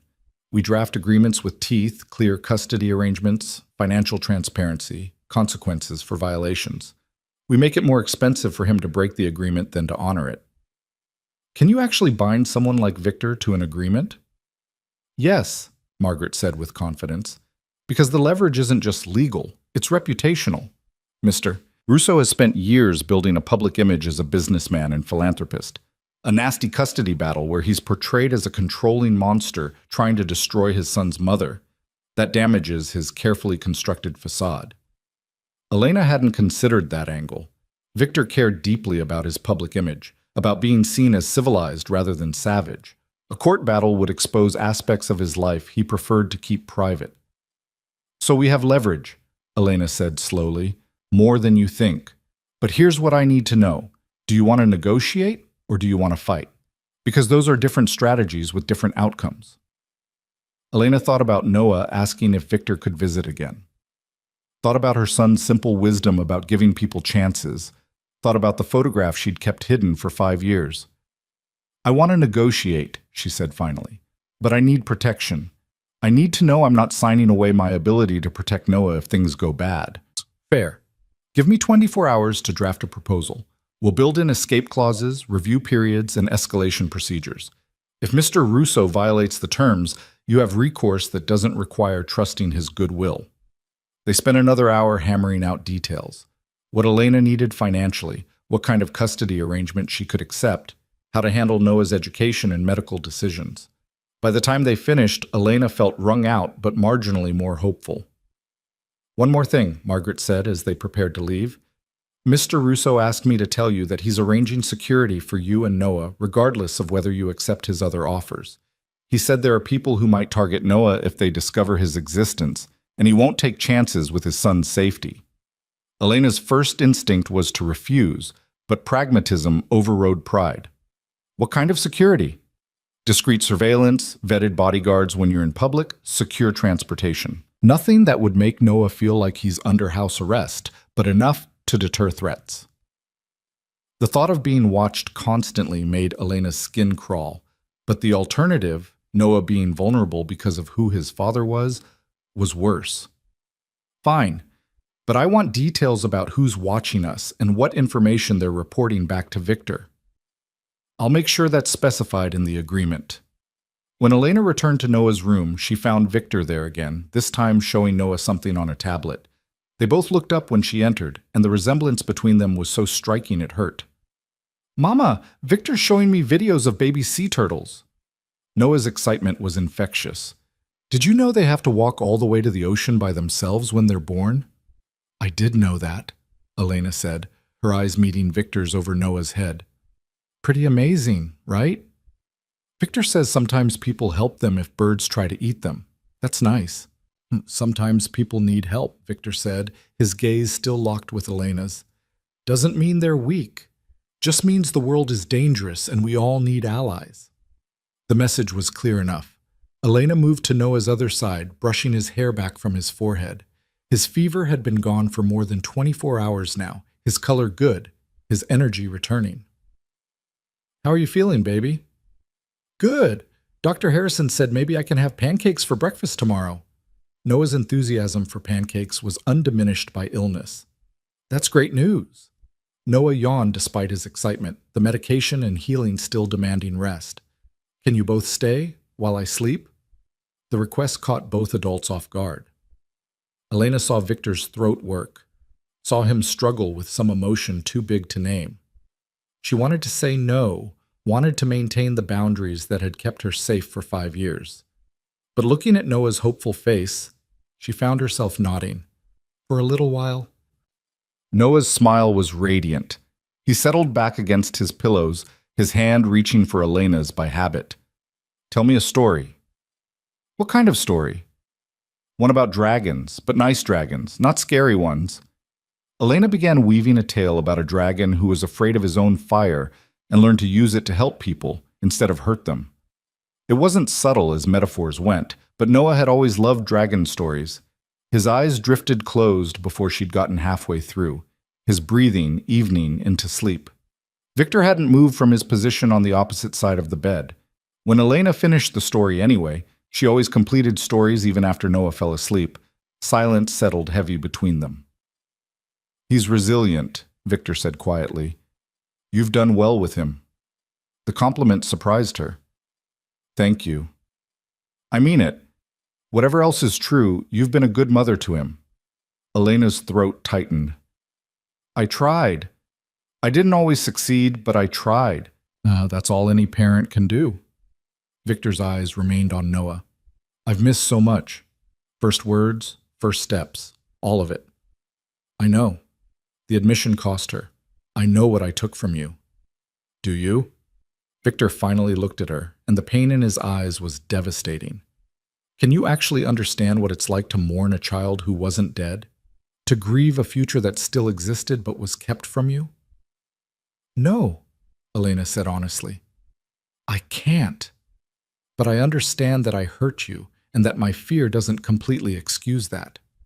Victor seemed to deflate slightly, some of the rigid anger leaving his posture. "I don't know how to do this, Elena. I don't know how to be a father to a child who doesn't know me. I don't know the rules or the boundaries or what I'm supposed to do." The vulnerability in his voice shocked her. She'd never heard Victor admit to not knowing something, to being uncertain or afraid. "Neither did I when Noah was born. You figure it out as you go." "You had 5 years to figure it out. I have 3 days before he's discharged, and then what? Do I visit on weekends? Do I take him to my place sometimes? Do I just remain this stranger who shows up occasionally?" "I met with Margaret this morning," Elena said, making a decision. "We're drafting a custody proposal, something that gives you real access to Noah while protecting both of us." Victor's attention sharpened. "What kind of proposal?" "I don't have all the details yet, but the basic idea is joint legal custody with structured visitation that increases over time as Noah adjusts. Financial support that doesn't come with strings, legal protections for everyone involved." "You're willing to negotiate?" It wasn't a question, but something in Victor's voice suggested he'd been bracing for total war. "I'm willing to try, for Noah's sake." Elena paused. "But I need you to understand something. If you hurt him, if your world touches him in ways that damage him, I will do whatever it takes to protect him, even if that means running again." "I wouldn't hurt him. Not intentionally. But your enemies exist, Victor. The danger is real. So if we do this, you need to be willing to make changes. Real changes, not just promises." Victor was quiet for a long moment. "What kind of changes?" "I don't know yet. That's what we negotiate. But it has to be real. It has to be verifiable. And if you can't commit to putting Noah first, above your business, above your pride, above whatever empire you've built, then this won't work." "You think I can't put him first?" "I think you've spent your entire adult life in a world where strength means never backing down, and vulnerability is weakness. Being a parent requires different strengths." Victor's jaw clenched. "You're asking me to change who I am." "I'm asking you to grow into someone new. There's a difference." The distinction seemed to strike something in Victor. He looked at Noah sleeping peacefully between them, small and innocent, and completely unaware of the negotiations happening over his future. "Tell me what that looks like," Victor said finally. "Tell me what you need to see to believe I'm serious." Elena had been thinking about this since her conversation with Margaret. "I need you to step back from the parts of your business that put you at risk. I need you to prove that Noah's safety matters more than profit or power. And I need you to be honest with me about threats instead of hiding them, because you think I can't handle the truth. Those are significant asks. I'm trusting you with my son. That's a significant risk." Victor absorbed this, his expression unreadable. "I'll need time. Some of the changes you're asking for can't happen overnight. I understand that, but I need to see you trying. Need to see evidence that you're serious about this." "Fair enough." Victor stood, moving toward the door. "I have some calls to make. When Margaret has the proposal ready, I want to review it with my own lawyers before we finalize anything." "I expected that." Victor paused at the door, looking back at Noah one more time. "He asked me this morning if I was his father." I told him that was something you and I needed to discuss with him together. Elena's heart clenched. Thank you for not going behind my back. I meant what I said before. I don't want to fight you, but I need you to meet me halfway. I'm trying. Try harder. The words could have been harsh, but Victor's tone was almost pleading. Because I can't lose him again, Elena. I physically cannot survive that. He left before she could respond, leaving her alone with their sleeping son and the weight of impossible choices. The next 2 days passed in a strange, suspended reality. Noah continued improving, his strength returning, his laughter filling the hospital room in ways that made the medical staff smile. Victor visited multiple times each day, always bringing something: books, puzzles, more videos of animals on his tablet. He was careful, Elena noticed, to never overstep, to always defer to her on questions of what Noah could eat or do. They were learning to orbit each other, finding a careful distance that felt safe for both of them. Sometimes their conversations were stiffly polite. Sometimes they slipped into arguments that had to be cut short because Noah was listening. And sometimes, rarely, but it happened, they found themselves talking almost naturally, remembering how they'd once been able to finish each other's sentences. Margaret delivered the custody proposal on the evening of Noah's second full day of recovery. Elena read it 3 times, looking for traps or loopholes, but Margaret had been thorough. Joint legal custody with primary physical custody remaining, with Elena initially. Visitation schedules that started small and increased incrementally. Financial support calculated based on actual need rather than Victor's total wealth, with annual reviews. Mediation requirements before either party could go to court. Clear protocols for emergencies, relocations, and major life changes. There were protections for Elena. She couldn't be forced to relocate without her consent. She maintained final say on medical and educational decisions until Noah was older, and she had recourse if Victor violated the agreement. But there were also protections for Victor: guaranteed access to Noah, participation in major life events, the right to be informed of any threats to his son's well-being. It was fair in ways Elena hadn't expected, equitable, designed to give them both what they needed while protecting Noah from being used as a weapon. "What do you think?" Margaret asked over the phone. "It's better than I hoped for," Elena admitted. "But will Victor accept it?" "He's reviewing it with his lawyers now. I'll know by tomorrow morning." The waiting was agony. Elena tried to distract herself with Noah, with books, with anything that would stop her mind from spinning through worst-case scenarios. What if Victor rejected the proposal and pushed for full custody? What if his lawyers found ways to twist the language against her? What if this was all a setup and she was walking into a trap? The knock on the door came late that evening after Noah had fallen asleep. Elena opened it to find Victor standing in the hallway, looking exhausted. "Can we talk?" he asked quietly. Elena stepped into the hallway, pulling the door mostly closed behind her. "What's wrong?" "Nothing's wrong. I reviewed the proposal." Victor ran a hand through his hair, a gesture of frustration she remembered from their marriage. "It's fair. More than fair. My lawyers found nothing objectionable." Elena's shoulders relaxed slightly. "So you'll sign it?" "With one addition." Her wariness returned immediately. "What addition?" "I want counseling. For all of us. You, me, and eventually Noah when he's old enough to participate. I want a professional helping us navigate this because I don't trust either of us to manage it alone." The suggestion was so unexpected, Elena could only stare. "You want therapy?" "I want our son to have parents who can communicate without destroying each other. If that requires professional help, then yes, I want therapy." Victor's voice was steady. "This is too important to screw up because of our egos." Elena tried to process this. Victor Russo, suggesting therapy. Victor, who'd always scorned anything that smacked of vulnerability or admitting weakness, was proposing they get professional help. "Okay," she said slowly. "I can agree to that." "Good. Then I'll sign the proposal tomorrow and we can start figuring out what comes next." "Just like that?"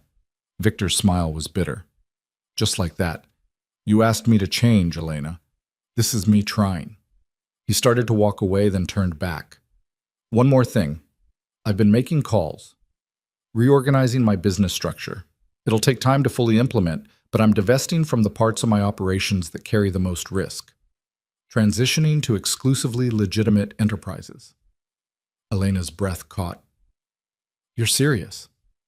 I'm serious. Noah deserves a father who doesn't have to worry about being killed by rivals or arrested by federal agents. So I'm building something different, something cleaner.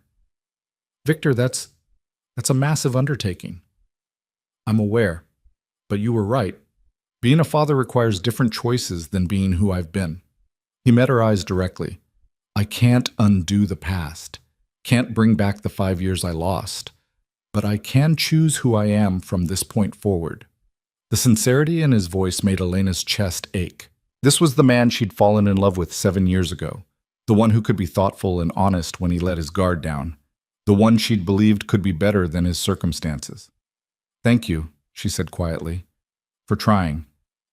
Don't thank me yet. I'm going to screw this up sometimes. I'm going to make mistakes, but I'm asking you to give me the chance to learn from them instead of running the first time I fail. I can do that. Elena paused. As long as you're honest with me, as long as you don't hide threats or make decisions that affect Noah without consulting me. Deal. Victor extended his hand formally, and after a moment's hesitation, Elena shook it. The contact sent electricity through her, muscle memory of touches that had once been commonplace. She pulled back quickly, but not before she saw recognition in Victor's eyes. He'd felt it too, the echo of what they'd once been to each other. I should get back to Noah, she said, needing distance. Of course. I'll see you tomorrow. We can tell him together if you want. About me being his father. The thought terrified and relieved her in equal measure. Yeah, together. Elena slipped back into the room and stood watching Noah sleep, her mind churning. She'd expected a battle, expected Victor to use his power to crush her resistance. Instead, he was negotiating, compromising, changing. The question was whether it would last, whether the changes were genuine or just strategic moves in a longer game. She didn't have answers. But tomorrow, they'd sign the custody agreement. Tomorrow, they'd tell Noah the truth. And tomorrow would be the first day of whatever came next. Outside in his car, Victor sat with his hands gripping the steering wheel hard enough to hurt. Every instinct screamed at him to take control, to force the situation into a shape he could manage. But Elena was right.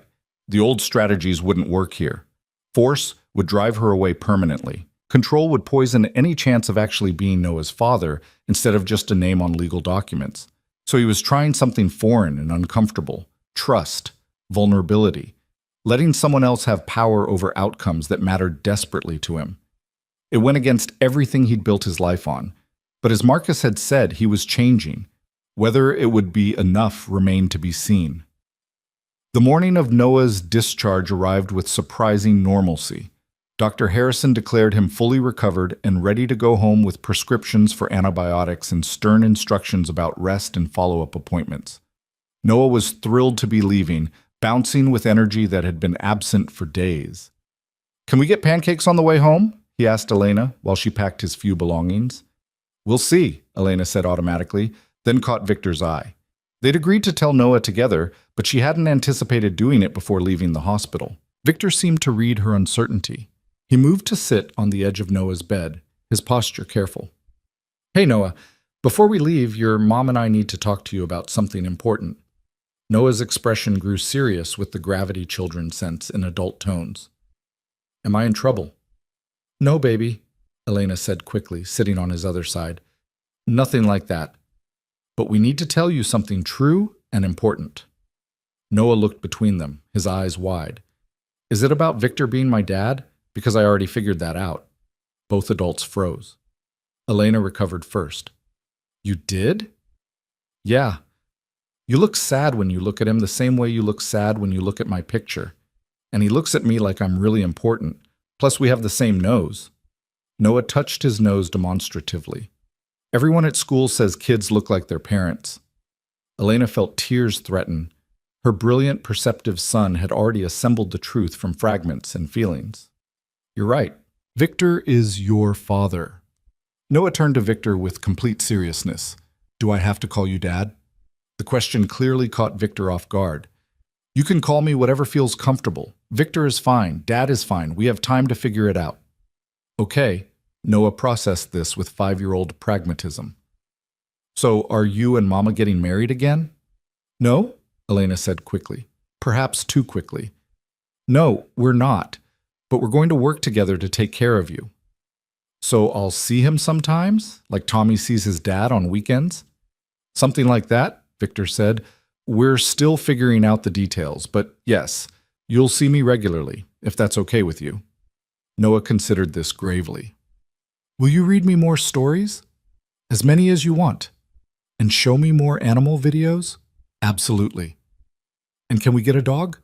Victor's laugh was surprised and genuine. That's something you'll need to discuss with your mother. Noah turned pleading eyes on Elena. Please? I've always wanted a dog, and now that I have a dad, maybe we can afford one? The innocent question highlighted the poverty they'd been living in, and Elena saw Victor's expression tighten with something that looked like guilt. We'll talk about it, she said diplomatically. That means probably not, Noah informed Victor sadly. But it's okay. I understand that dogs are expensive. The matter-of-fact acceptance of deprivation broke something in Victor's carefully maintained composure. We're going to make some changes, he said, his voice rough. You won't have to worry about things being too expensive anymore. Noah brightened immediately, the resilience of childhood on full display. Really? So maybe a dog is possible? Maybe, Victor agreed, shooting Elena a look that promised they'd discuss this later. A nurse arrived with discharge papers and a wheelchair, hospital policy for all departing patients, regardless of how well they could walk. Noah climbed in with enthusiasm, treating it like an adventure rather than a medical necessity. As they made their way through the hospital hallways, Elena felt reality setting in. They were leaving the contained environment where rules had been clear and roles defined. Now they'd be navigating real life, figuring out custody exchanges, dealing with questions from Noah's school, explaining their situation to a world that wouldn't understand. Victor's security team materialized as they reached the main entrance. Elena recognized this as the new normal. Bodyguards and drivers and layers of protection she'd spent 5 years trying to avoid. The car will take you both home, Victor said, and there's something there you should see. Elena's wariness returned. What did you do? Nothing invasive, just preparation for the conversation we're going to have about where you live. The drive to her apartment felt surreal with Noah chattering happily about everything he wanted to do now that he felt better. When they pulled up to her building, Elena immediately noticed the changes. The broken front door had been repaired, the graffiti on the exterior walls had been cleaned, there were new lights in the parking lot. You had my building renovated? Elena didn't know whether to be grateful or angry. I had the building brought up to code, Victor corrected. The landlord was violating multiple safety regulations. I made sure they were corrected. Elena wanted to argue, but looking at the improved exterior, she couldn't quite work up the energy. The building had been a dump. If Victor had made it safer, that benefited everyone who lived there. Inside her apartment, more changes awaited. Nothing dramatic. Her furniture and belongings were untouched. But there were new smoke detectors. The locks on the door had been upgraded, and the leak in her ceiling had been patched. This is weird, Noah announced, looking around. Everything looks the same, but different. It's just some fixes, baby. Why don't you go play in your room while Victor and I talk? Noah ran off happily, leaving the adults alone in her small living room. Elena turned to Victor, trying to articulate her complicated feelings. You can't just fix everything with money, she said. I'm not trying to fix everything. I'm trying to make sure my son isn't living somewhere dangerous. This is my home, and it can remain your home, Victor interrupted. I'm not asking you to move, but I'm asking you to let me make it safe. Is that really so unreasonable? Elena sank onto her worn couch, exhaustion catching up with her. No, it's not unreasonable. I'm not used to accepting help. I'm aware. Victor sat in the chair across from her, maintaining distance. But that's going to have to change. You're not alone anymore, Elena. You don't have to carry everything by yourself. The words shouldn't have affected her so strongly, but 5 years of being the only adult, the only decision-maker, the only one responsible for Noah's well-being, it had been crushing. The idea of sharing that burden felt both dangerous and desperately appealing. We signed the custody agreement, she said, instead of addressing the emotional weight. So what happens now? Now we start figuring out what co-parenting looks like. Victor pulled out his phone. I've had my assistant draft a proposed schedule for the first month. Nothing aggressive, a few hours twice a week to start, building up to overnight visits once Noah's comfortable. He showed her the schedule, and Elena was surprised again by how reasonable it was. Victor was giving Noah time to adjust, not demanding immediate full access. This works, she admitted. Good, and I've set up a bank account in your name, child support as specified in the agreement, plus additional funds for Noah's needs. Elena's pride bristled. I don't want your charity. It's not charity. It's basic responsibility. I should have been supporting my son for the past 5 years. This is me making up for lost time. Victor. Elena. His voice was firm. You can't have it both ways. You can't ask me to be Noah's father and then refuse to let me provide for him. That's not how this works. He was right, damn him. She nodded reluctantly.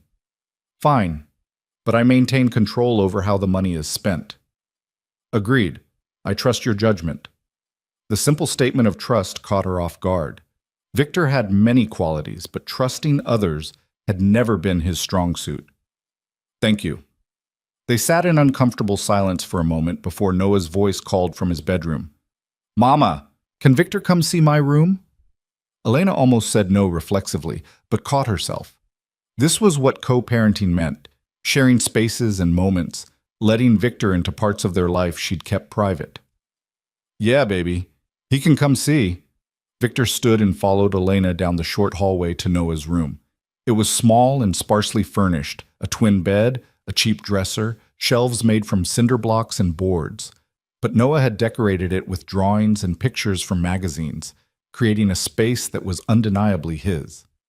This is my room, Noah announced proudly, and this is my collection of rocks, and this is the drawing I made of a dragon, and this is...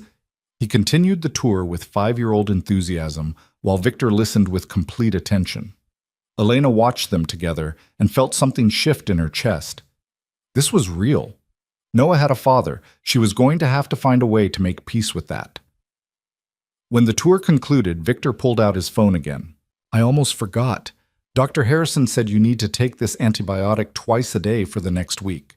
He showed Noah a picture of the prescription bottle. It tastes pretty bad, but it's important. I know, Noah said solemnly. Mama already told me. Good, and you need lots of rest. That's boring, though. I know, but getting better isn't always fun. Victor glanced at Elena. Maybe we could arrange for some things to make rest less boring. Books? Puzzles? Noah's eyes lit up. There's this Lego set I saw at the store, but it was too expensive. Could I have that? Elena watched Victor struggle visibly between wanting to immediately buy Noah everything and understanding he needed to defer to her. We'll talk about it, Victor said finally, using her own phrase. Noah accepted this with resignation, already learning his father's tells. As the afternoon wore into evening, an awkward question emerged. Was Victor leaving or staying? The custody agreement said his first official visit was in 3 days, but they'd just brought Noah home from the hospital. Leaving felt wrong, but staying felt like crossing a boundary that hadn't been clearly defined yet. Victor solved the problem by checking his watch and standing. I should go. I have some business to handle, but I'll call tomorrow to check on you, okay, Noah? Noah nodded, then surprised everyone by moving forward and hugging Victor around the waist. Thanks for the stories. Victor's arms came around his son carefully, like he was holding something precious and breakable. When he looked up, his eyes were suspiciously bright. Anytime, Noah. Anytime. At the door, Victor paused and looked back at Elena. We're going to make this work. It wasn't a question. Elena nodded anyway. Yeah, we are. After he left, Elena helped Noah into pajamas and settled him into bed. He was asleep almost immediately, his body still recovering despite his protests that he felt fine. Elena sat in her living room alone, staring at her hands. 3 days ago, her life had been difficult but predictable. Now everything had changed. She had resources she'd never dreamed of. She had a co-parent instead of solitary responsibility. And she had Victor Russo back in her life in ways she still couldn't fully process. The future was uncertain, frightening, full of potential pitfalls. But for the first time in 5 years, she wasn't facing it alone. That had to count for something. The first counseling session happened on a Tuesday afternoon, 2 weeks after Noah's discharge. Elena had arranged for a trusted neighbor to watch Noah, not wanting him present for what she suspected would be a difficult conversation. The therapist, Dr. Sarah Chen, specialized in high-conflict co-parenting situations and came highly recommended by Margaret. Her office was deliberately neutral.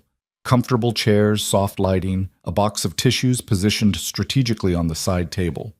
Elena arrived first, her palms sweating despite her best efforts to appear calm. Victor walked in exactly on time, dressed in a business suit that probably cost more than her monthly rent used to be. Dr. Chen greeted them both warmly and gestured for them to sit. "Thank you for coming. I understand this situation is complicated, so let's start with the basics. What does successful co-parenting look like to each of you?" Elena spoke first. "I want Noah to have a relationship with his father without losing the stability we've built. I want decisions made together instead of Victor steamrolling me with resources I can't match." Victor's jaw tightened, but he didn't interrupt. "And you, Victor?" Dr. Chen prompted. "I want to be a real father, not just a name on legal documents. I want Elena to trust me enough to include me in Noah's life without constantly expecting me to fail or hurt him." "Those are reasonable goals," Dr. Chen said. "But there's significant history here that we need to address. Elena, you spent 5 years in hiding because you were afraid. Victor, you spent 5 years grieving a child you thought was dead. Both of you have legitimate pain. The question is whether you can move past it." The sessions became a weekly ritual, each one excavating layers of hurt and resentment. Elena talked about feeling trapped in their marriage, about Victor's controlling behavior, about the specific terror of being pregnant and powerless. Victor talked about the devastation of believing his child was dead, about the 5 years of grief that had hollowed him out, about the betrayal of discovering it had all been unnecessary. Dr. Chen didn't let either of them off easy. She pushed Elena to acknowledge that her fear, while real, had prevented her from exploring other options. She pushed Victor to recognize that his need for control had created the conditions that made Elena feel running was her only choice. "You both made decisions based on incomplete information and powerful emotions," Dr. Chen said during their 4th session. "The question isn't whether those decisions were perfect. They weren't. The question is whether you can forgive each other enough to move forward." Meanwhile, Victor's visits with Noah were gradually increasing. The first few were awkward, both of them trying too hard, but they found their rhythm through shared activities. Victor took Noah to aquariums and museums, read him endless stories, taught him chess with a patience Elena had never seen in him before. Noah, for his part, was cautiously opening up, asking questions about Victor's life, testing boundaries in the way children do when they're trying to understand where they stand. The breakthrough came 5 weeks after the hospital reunion. Victor arrived for his scheduled visit to find Noah crying inconsolably because a bully at school had pushed him down and broken his favorite toy. Elena was trying to comfort him, but Noah was beyond consolation. Victor knelt in front of Noah without hesitation. Hey, look at me. What happened?" Through hiccuping sobs, Noah explained about the bully, about feeling small and helpless, about not knowing how to make it stop. Elena expected Victor to suggest violence, to solve the problem with intimidation the way his world operated. Instead, he sat on the floor and pulled Noah into his lap. "I know it feels terrible right now," Victor said quietly. "I know it hurts to have someone be mean to you for no reason. But you know what? That bully is acting that way because he's unhappy. Hurt people hurt people." "That doesn't make it okay," Noah protested. "You're absolutely right, it doesn't. And tomorrow you and I are going to talk to your teacher together and make sure she knows what's happening. But I also want you to understand something important. Being strong doesn't mean being the biggest or the scariest. Being strong means being kind even when someone's been mean to you, means standing up for yourself without becoming a bully yourself." Noah sniffled. "How do I do that?" "We'll figure it out together. You, me, and your mom.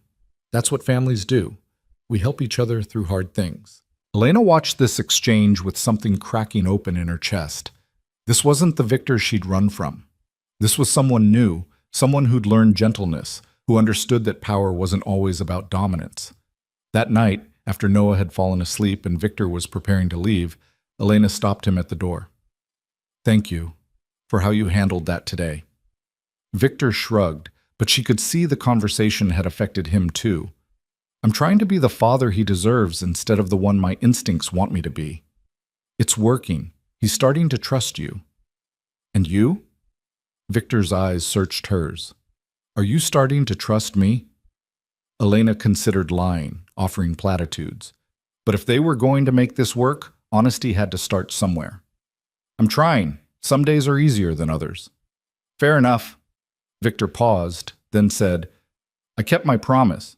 The business restructuring is complete. I'm out of everything questionable." Elena had been monitoring this through discreet inquiries, not quite believing it until she saw evidence. "I know," Margaret confirmed it. "You were checking up on me. Not accusatory, just observational." "Of course I was. Trust requires verification."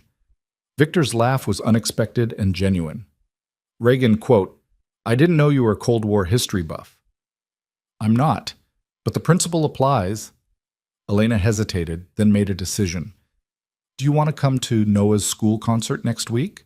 He's got a solo in one of the songs. He's been practicing constantly." The invitation clearly surprised Victor. "You want me there?"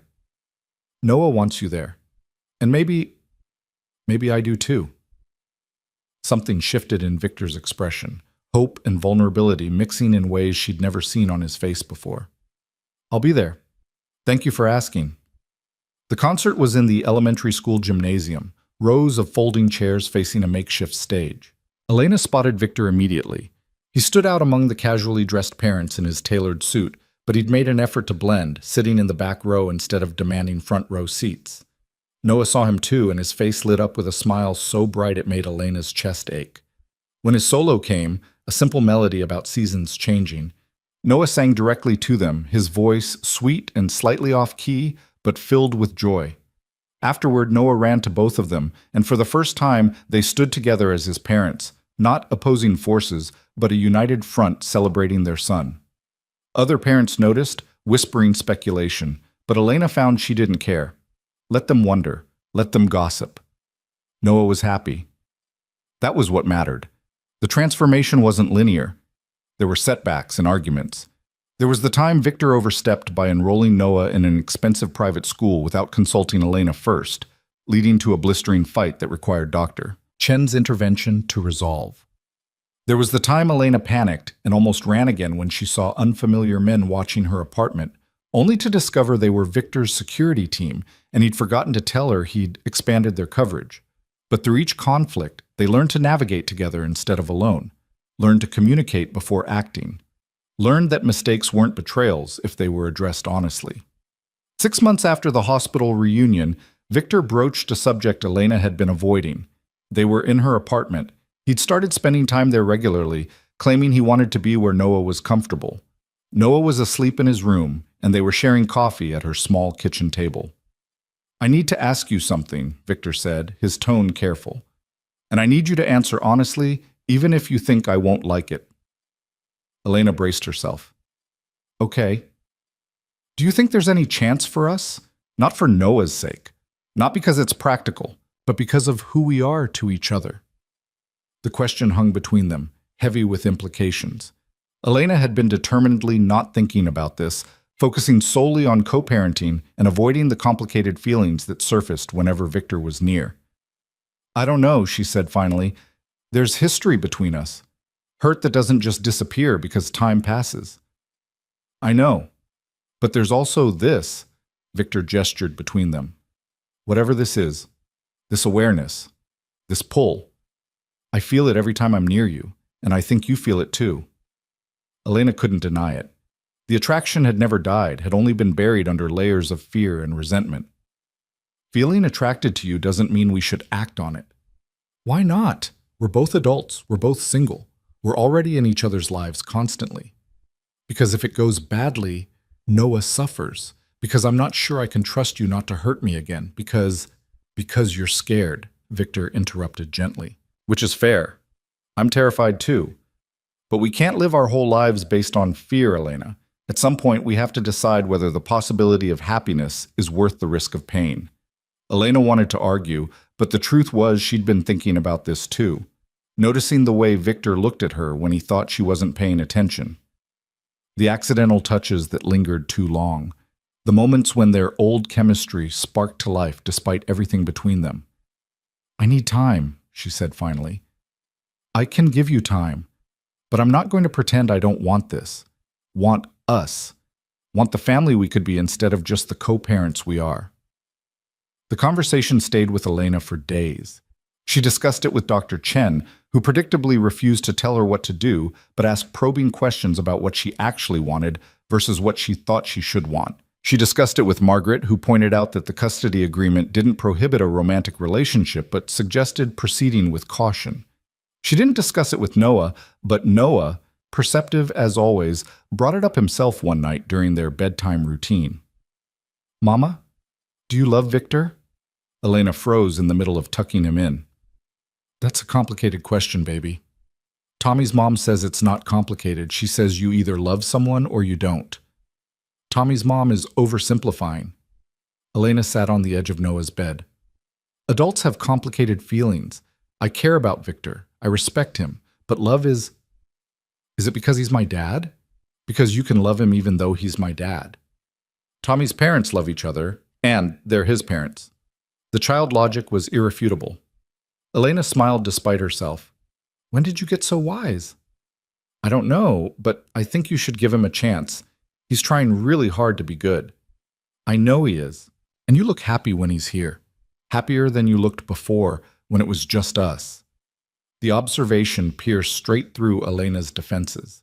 She hadn't realized Noah had noticed her loneliness during their years alone, had cataloged her unhappiness and filed it away. "I love you so much," Elena said, pulling him into a hug. "You know that, right?" "I know, and I love you too. And I think I love Victor now too. Is that okay?" "Of course it's okay. You're allowed to love whoever you want." "Then why aren't you?" The question kept Elena awake long after Noah fell asleep. Why wasn't she allowing herself to love Victor again? Because he'd hurt her before? Because his world was dangerous? Or because being vulnerable again terrified her more than any external threat? The decision crystallized 2 weeks later when Victor's past caught up with them anyway.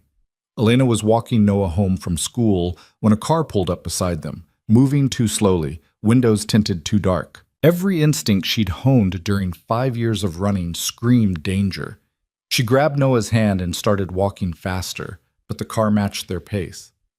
The back window rolled down and Elena's heart stopped. But instead of a weapon, a face appeared. A woman's face, hard and bitter. "You must be Elena," the woman said. "Victor's little pet project.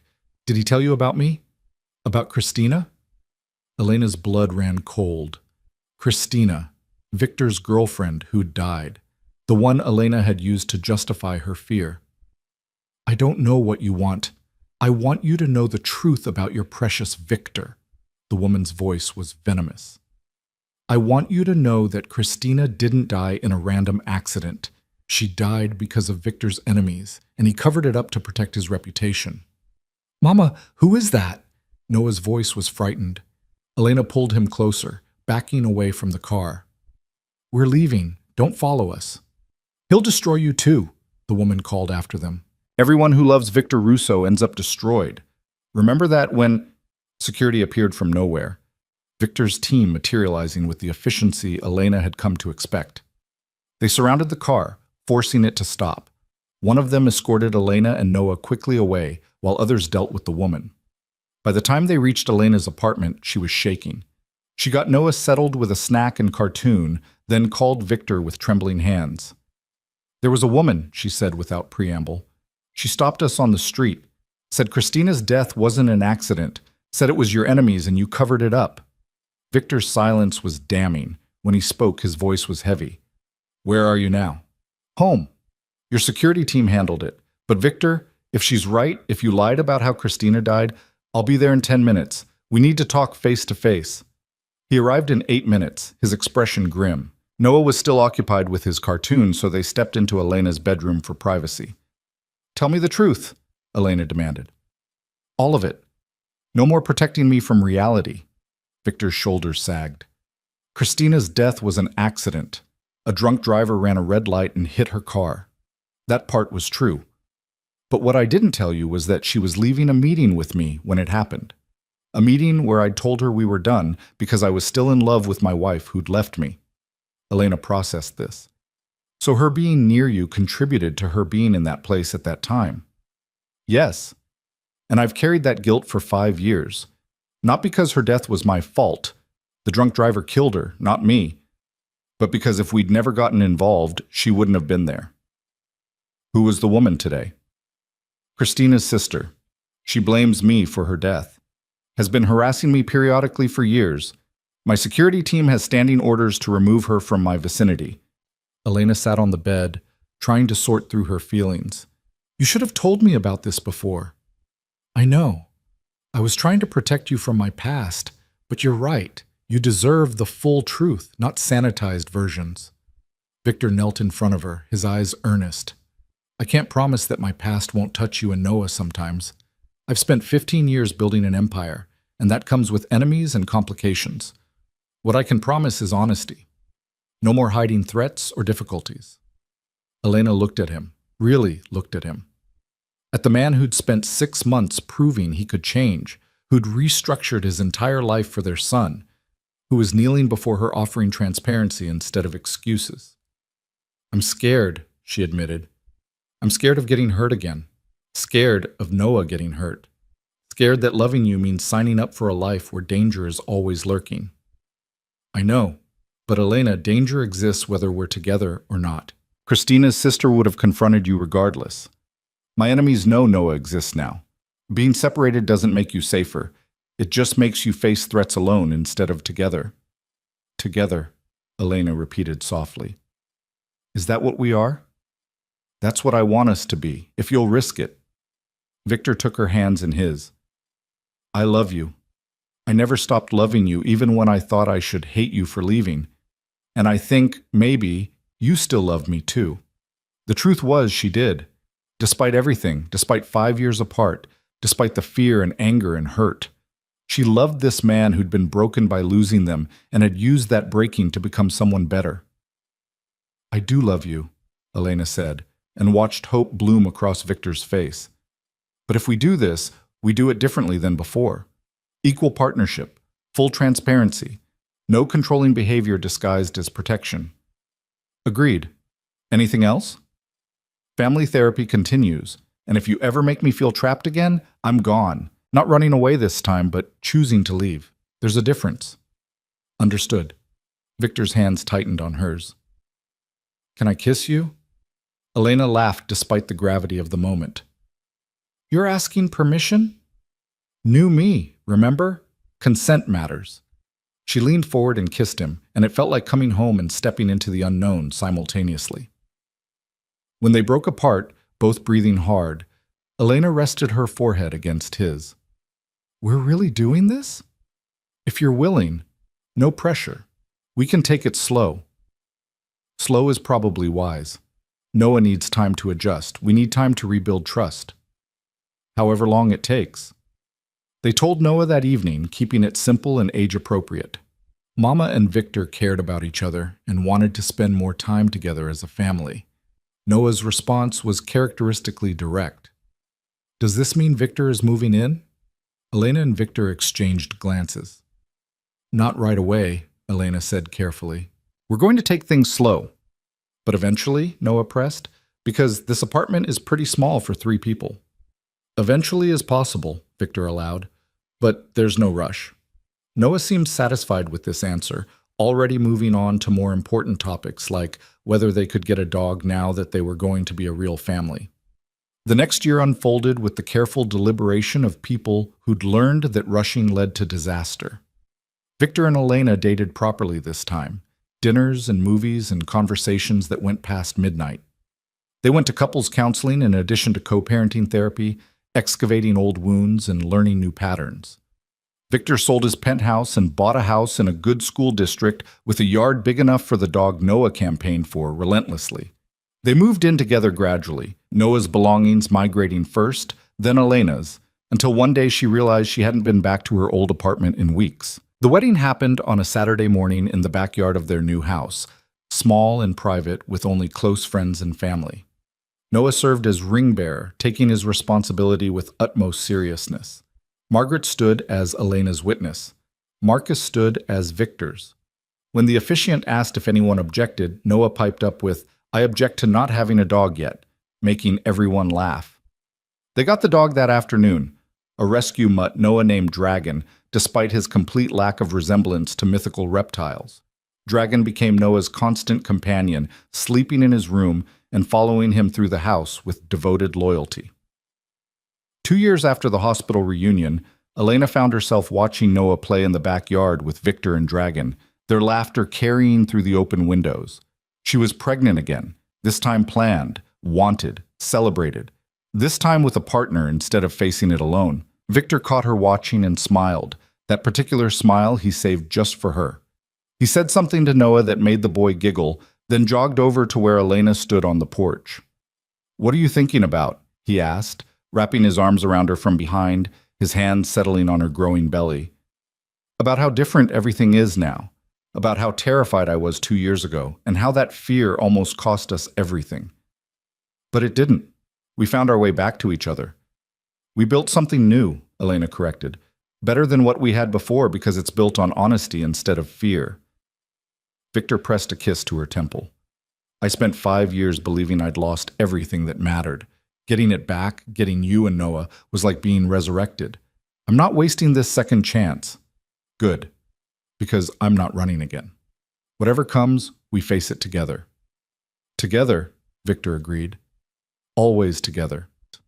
Noah called for them to come play, and they went, joining their son in the grass while Dragon bounded around them in enthusiastic circles. The afternoon sunshine filtered through the trees, painting everything in golden light, and Elena felt something she'd been too afraid to feel for years. Genuine peace. The path here hadn't been easy, had required both of them to change in fundamental ways, to confront fears and flaws and failures. But standing in their backyard with Victor's arms around her and Noah's laughter filling the air, Elena knew it had been worth it. They'd started with collision and fear. But they'd built something beautiful from the wreckage, a family that was real and whole and chosen.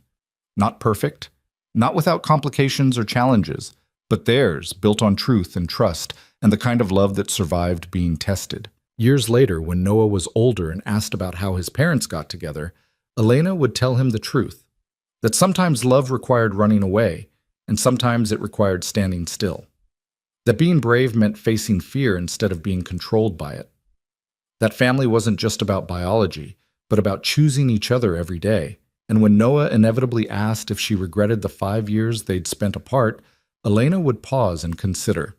Those years had been hard, lonely, frightening, but they'd also shaped her into someone strong enough to stand beside Victor as an equal instead of being overshadowed by him. Had given him time to become someone capable of partnership instead of domination. "I regret the pain," she would say finally, "but I don't regret who we became because of it." Because in the end, that was the truth. They'd both been broken by their separation, but they'd used those broken pieces to build something stronger than what existed before. And that was worth everything. The evening settled soft around their house, lights glowing warm against the darkening sky. Inside, Noah was already asleep, Dragon curled at the foot of his bed. Elena and Victor sat together on the porch swing, her head on his shoulder, his hand resting on her belly where their daughter was growing. "Do you think she'll be as stubborn as Noah?" Victor asked. "She's your daughter. Of course she'll be stubborn." "Our daughter," Victor corrected gently. "Everything good in my life is ours now." Elena smiled and pressed closer. Somewhere in the distance, city lights glittered against the horizon, the world they'd both come from, still turning, still dangerous, still complicated. But here, in this moment, they were simply a family, safe, together, home. And that was everything.